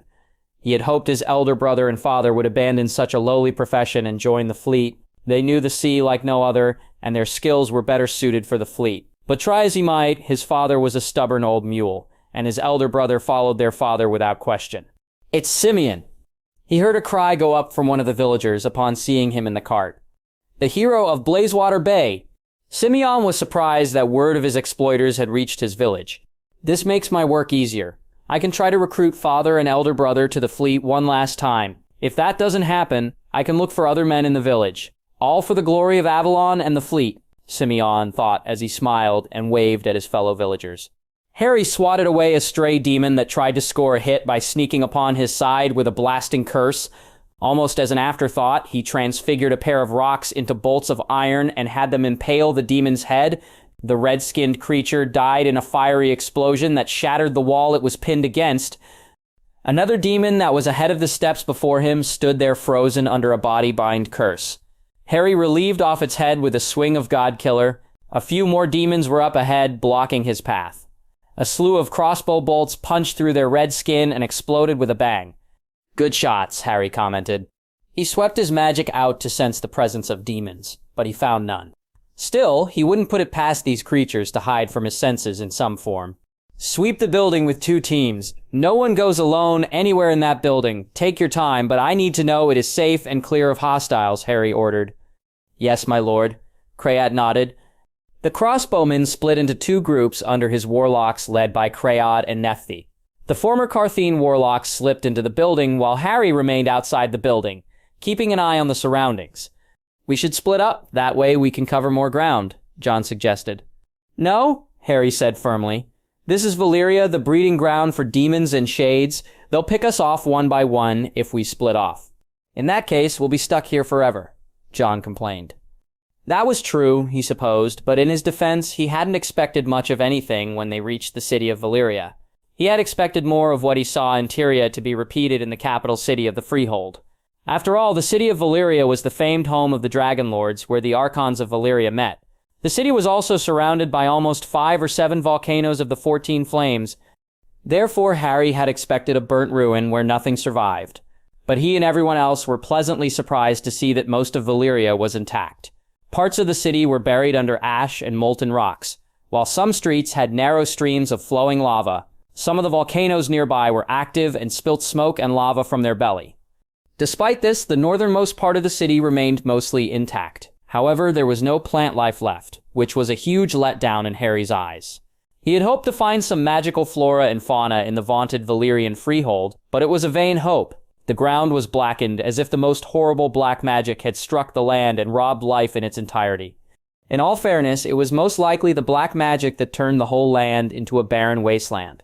While Doom was probably responsible for the destruction and shattering of the Valyrian Peninsula, the residual magic Harry sensed felt like a ritual gone wrong. He could only speculate on what exactly happened. The Valyrians were famed for blood magic and flesh crafting with their dark experiments on dragons. Their unnatural bodily traits of silver hair and purple eyes were the product of blood magic. That much he had known for a while after carefully studying Master Aemon's blood. Doom had claimed the Valyrians were searching for immortality. The old gods were also bound to the Dragonmont by the Valyrians in some fashion, just like the wizards and witches of his world. But unlike his people, the Valyrians thought to make use of the gods as stepping stones to their own ascension to immortality. It was not an impossible thing for a resourceful wizard to accomplish, as was evident by the existence of the Hallows and his own apparent immortality. The fact that he had failed to strip the immortality he acquired by complete accident was a troubling thought. But that was neither here nor there, as he was still in pursuit of a way to shed the Hallows bound to his soul. In the same vein, he suspected the Valyrians also must have come to realize their gods were not really gods, but energy given form through their worship and vivid imaginations. An empire as magically mighty as Valyria could easily divine the truth as it became more knowledgeable. But somehow, its sorcerers crossed a line, and their greed brought destruction upon its mighty empire. Harry could feel it. The utter malevolence drowning the city was vast and nearly impossible to purge.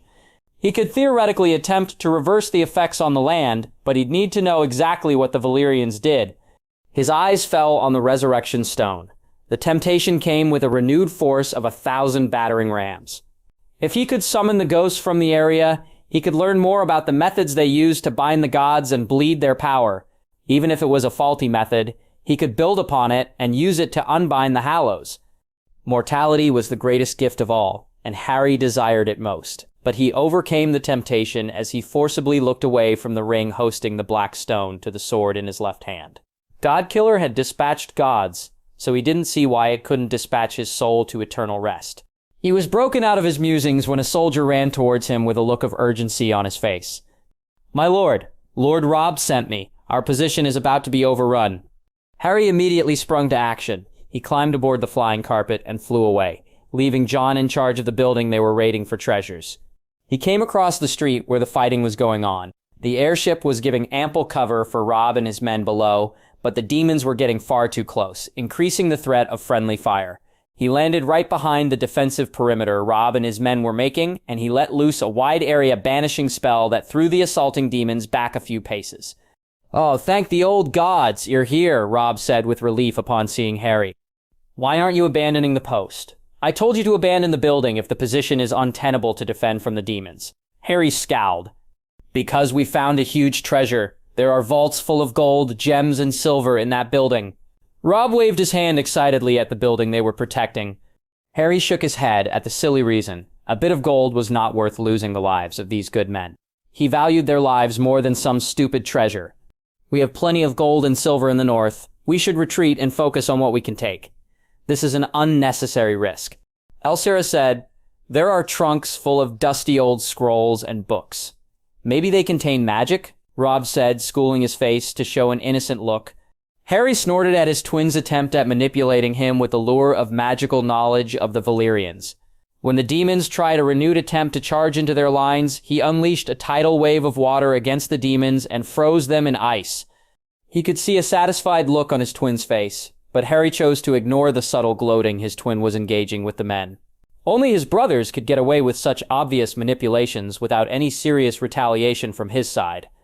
"If Elsa doesn't deliver the scrolls and books you promised, I'll put you on ice for the rest of the journey," Harry threatened, causing Robb to freeze in fright.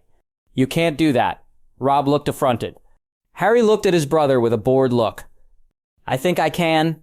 Harry waved his wand, and a block of ice as tall as his brother was conjured, startling Robb. But Harry twisted his wand a little, transfiguring the block of ice further to grow his hands and legs. Then he applied a basic animation charm, which allowed it to run across the battlefield and entrap a red-skinned demon. The block of ice returned to his side, carrying the demon within its grasp, and Harry made the ice envelop it entirely. The demon stopped struggling as the ice suppressed its power. "What are you doing?" Robb asked warily, eyeing the trapped demon with some measure of fear. "I'm taking a couple of prisoners. I'm interested in learning more about these demons," Harry said honestly. "Why?" Robb asked, shooting him a perplexed look. "To see whether I can destroy them all and banish them forever from these lands." Harry lied easily. In truth, he was rather curious to see whether he could subvert them to his will. Failing that, he wanted to see whether he could recreate these demonic beings using alchemy or even the Inferi curse. If he could raise an army of these demons, he could send them beyond the wall to cut the numbers of White Walkers. The silence from the dark gods sealed behind the wall was unsettling. It was as if the walkers were sitting back and relaxing while he built up power in the north. No sane enemy would allow their rival to amass power in peace. "Look," Robb pointed at the large building they were protecting. Harry saw Elsa and Josera lead a contingent of men carrying trunks out of the palace. "Let's hope those scrolls you mentioned are in one of those trunks for your sake."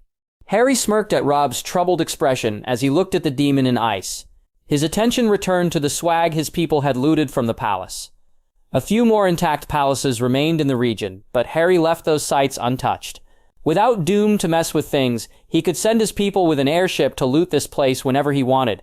A few hours later, the airship rose to the sky with all the loot they had taken from 2 palaces. Harry had not taken much else from Valyria, besides a couple more demonic prisoners for study. He was not interested in the loot, but appreciated the thousands of scrolls and books Elsa and Josera liberated from the ruined city. The people aboard his ship were quite happy with the treasure, though. After all, he did announce a fair share of the wealth to be shared among the crew. "You should name the airship," Alanara whispered against his neck, her hot breath against his skin. Maybe he nibbled her lower lip. Later. "You've so far refused to name the ship, but she's now part of history. Songs will be sung," Jon said from his side, making Harry sigh in annoyance as he pulled back from kissing his lover. He saw Alanara smiling at him with mirth at his obvious annoyance at being disturbed. "I don't like naming ships," Harry said in annoyance. "If you want to name it, give it a name." "No, you built this ship, you should name it," Jon said. Harry knew his brother was as stubborn as a mule, so the best way to get Jon to stop pestering him was to give in. "You name it," he said to Alanara before hiding his face in her neck. "Liberator," Alanara suggested. "The Liberator, I like it." Jon grinned like a loon. "Good, now go bother someone else." Harry shooed his brother away before pulling Alanara into a kiss, caring nothing for a stupid name.